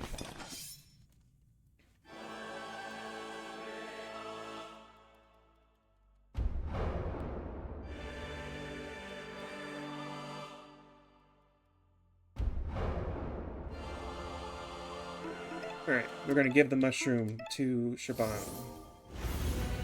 We're going to spread fire. We're going to go, hey, we need to go higher up. And this is where the things begin. So I'm going to focus for this.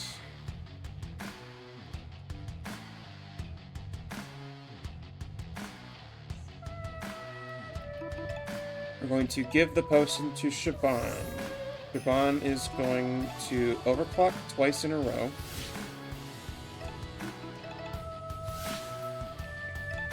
Going to shield break the left hand. We're going to encore Shaban.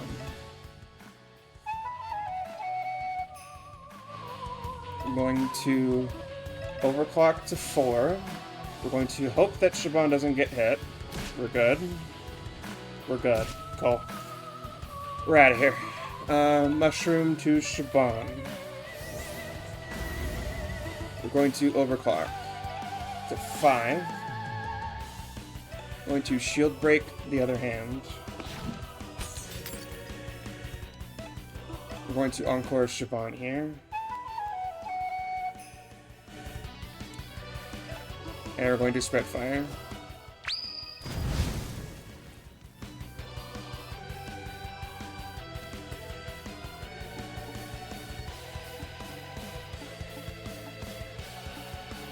Remember what I said about the coolest sequence of the game? I lied. It's actually right here.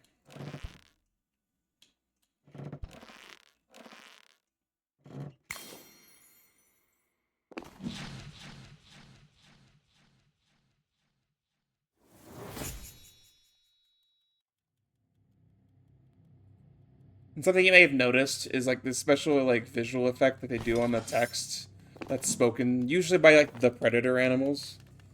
So as Verm approaches the yellow god here, as he's shaking in fear, Verm just says, "Run." And the yellow god gets the fuck out.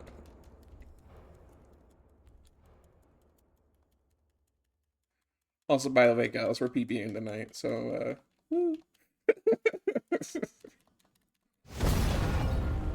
oh yeah, the bomb goes off.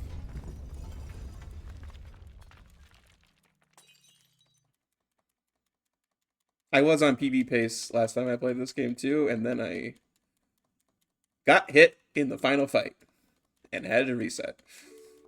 Really fun. But yeah, we're PBing tonight. Damn, I'm close to fucking sub 2 as well. I do think that when I propose this run to events, I'm going to propose cutting out the intro. It's just 10 minutes of a basically scripted sequence. And it's also the heaviest part of the game. So, like, I think if, for content reasons, marathons are a little bit uneasy or, like, at it, I think I am perfectly ready and willing to just get, like, let them, like, yeah, no, fine, it's fine. Take out the sequence. Yeah, it's rough. Like, there's a reason why I give a content warning every time I run this, because, like, it is rough. And time. That's been Small Saga. If you're still hanging out here, thank you for watching. I'll let this play out a little bit before I actually, like, stop stream, but, yeah. I'm really happy with that run. 4-minute PB.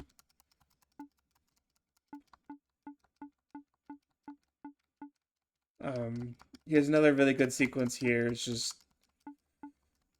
people play this game. It's great.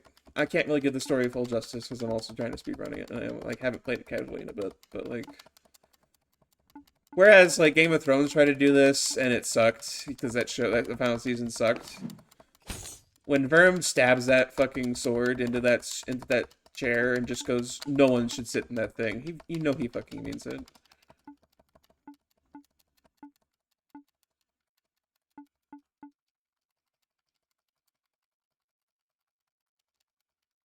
Yeah. Verm goes off on his own for a bit. Like, not in like a, like, oh, I'm a lone wolf. I can only, I have to go my own way. He's like, no, I just want to break to myself, but I love y'all. And then he just, yeah, goes. And then we get a little song here at the end.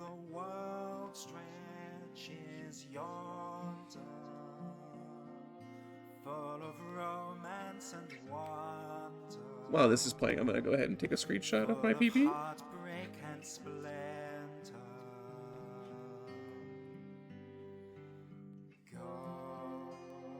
And may no foe surround you. Feral titans not how. Yeah, that was a good run. I think I'm good. I think I'm ready to submit this to Lady Arcaders. I would like to get this run sub 2 without cutting out the intro, but it is at least down enough that if I do cut out the intro, this is a sub 2 estimate, which is nice.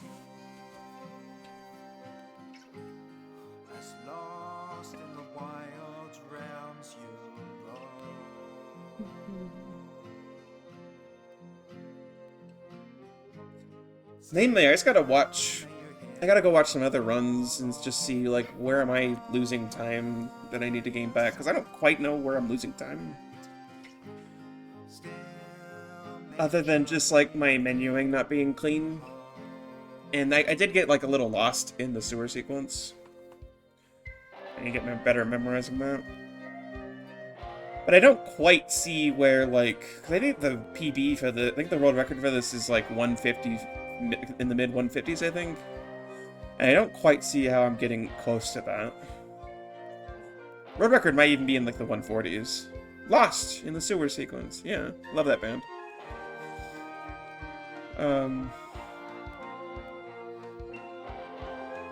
Yeah.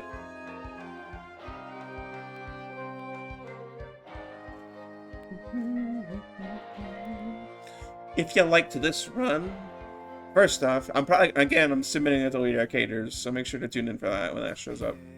But I'm also doing commentary for it for Fastest Furs in October. Moonblaze Wolf, he was the one that got me into this game in the first place, and he's also a speedrunner for it. So I'm gonna be doing commentary for him in October.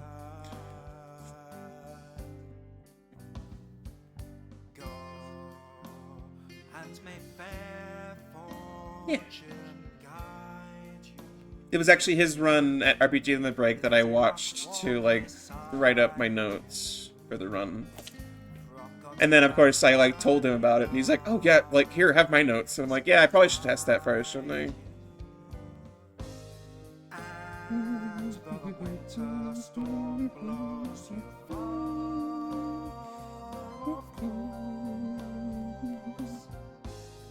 Adrift on the ever-changing song.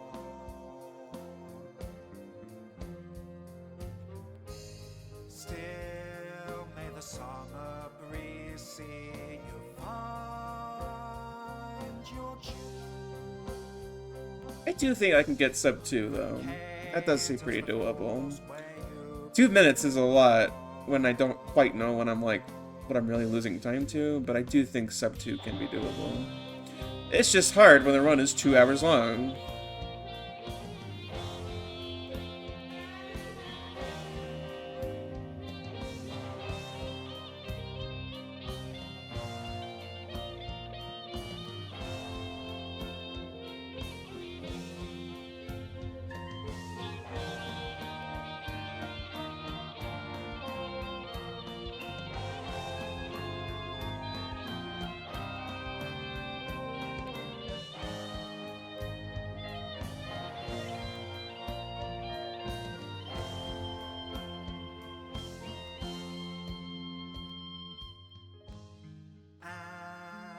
Your poor prince lead far away from here, as lost in the wild realms you roam.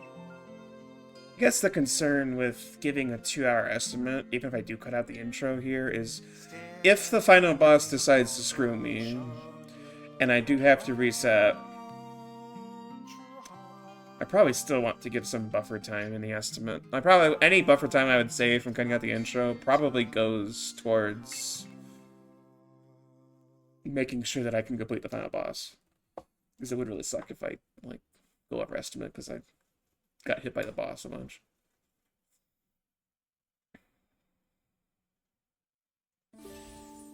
That's been Small Saga. Thank y'all for watching. It's been great. I'll be back tomorrow with probably some more Space Marine with my friends. So, if that's entertaining to you, if you tune in, say hi again and stuff. Yeah. That's it for me. I hope y'all have a great rest of your night. I hope y'all get some nice rest. And yeah, stay cute, chat.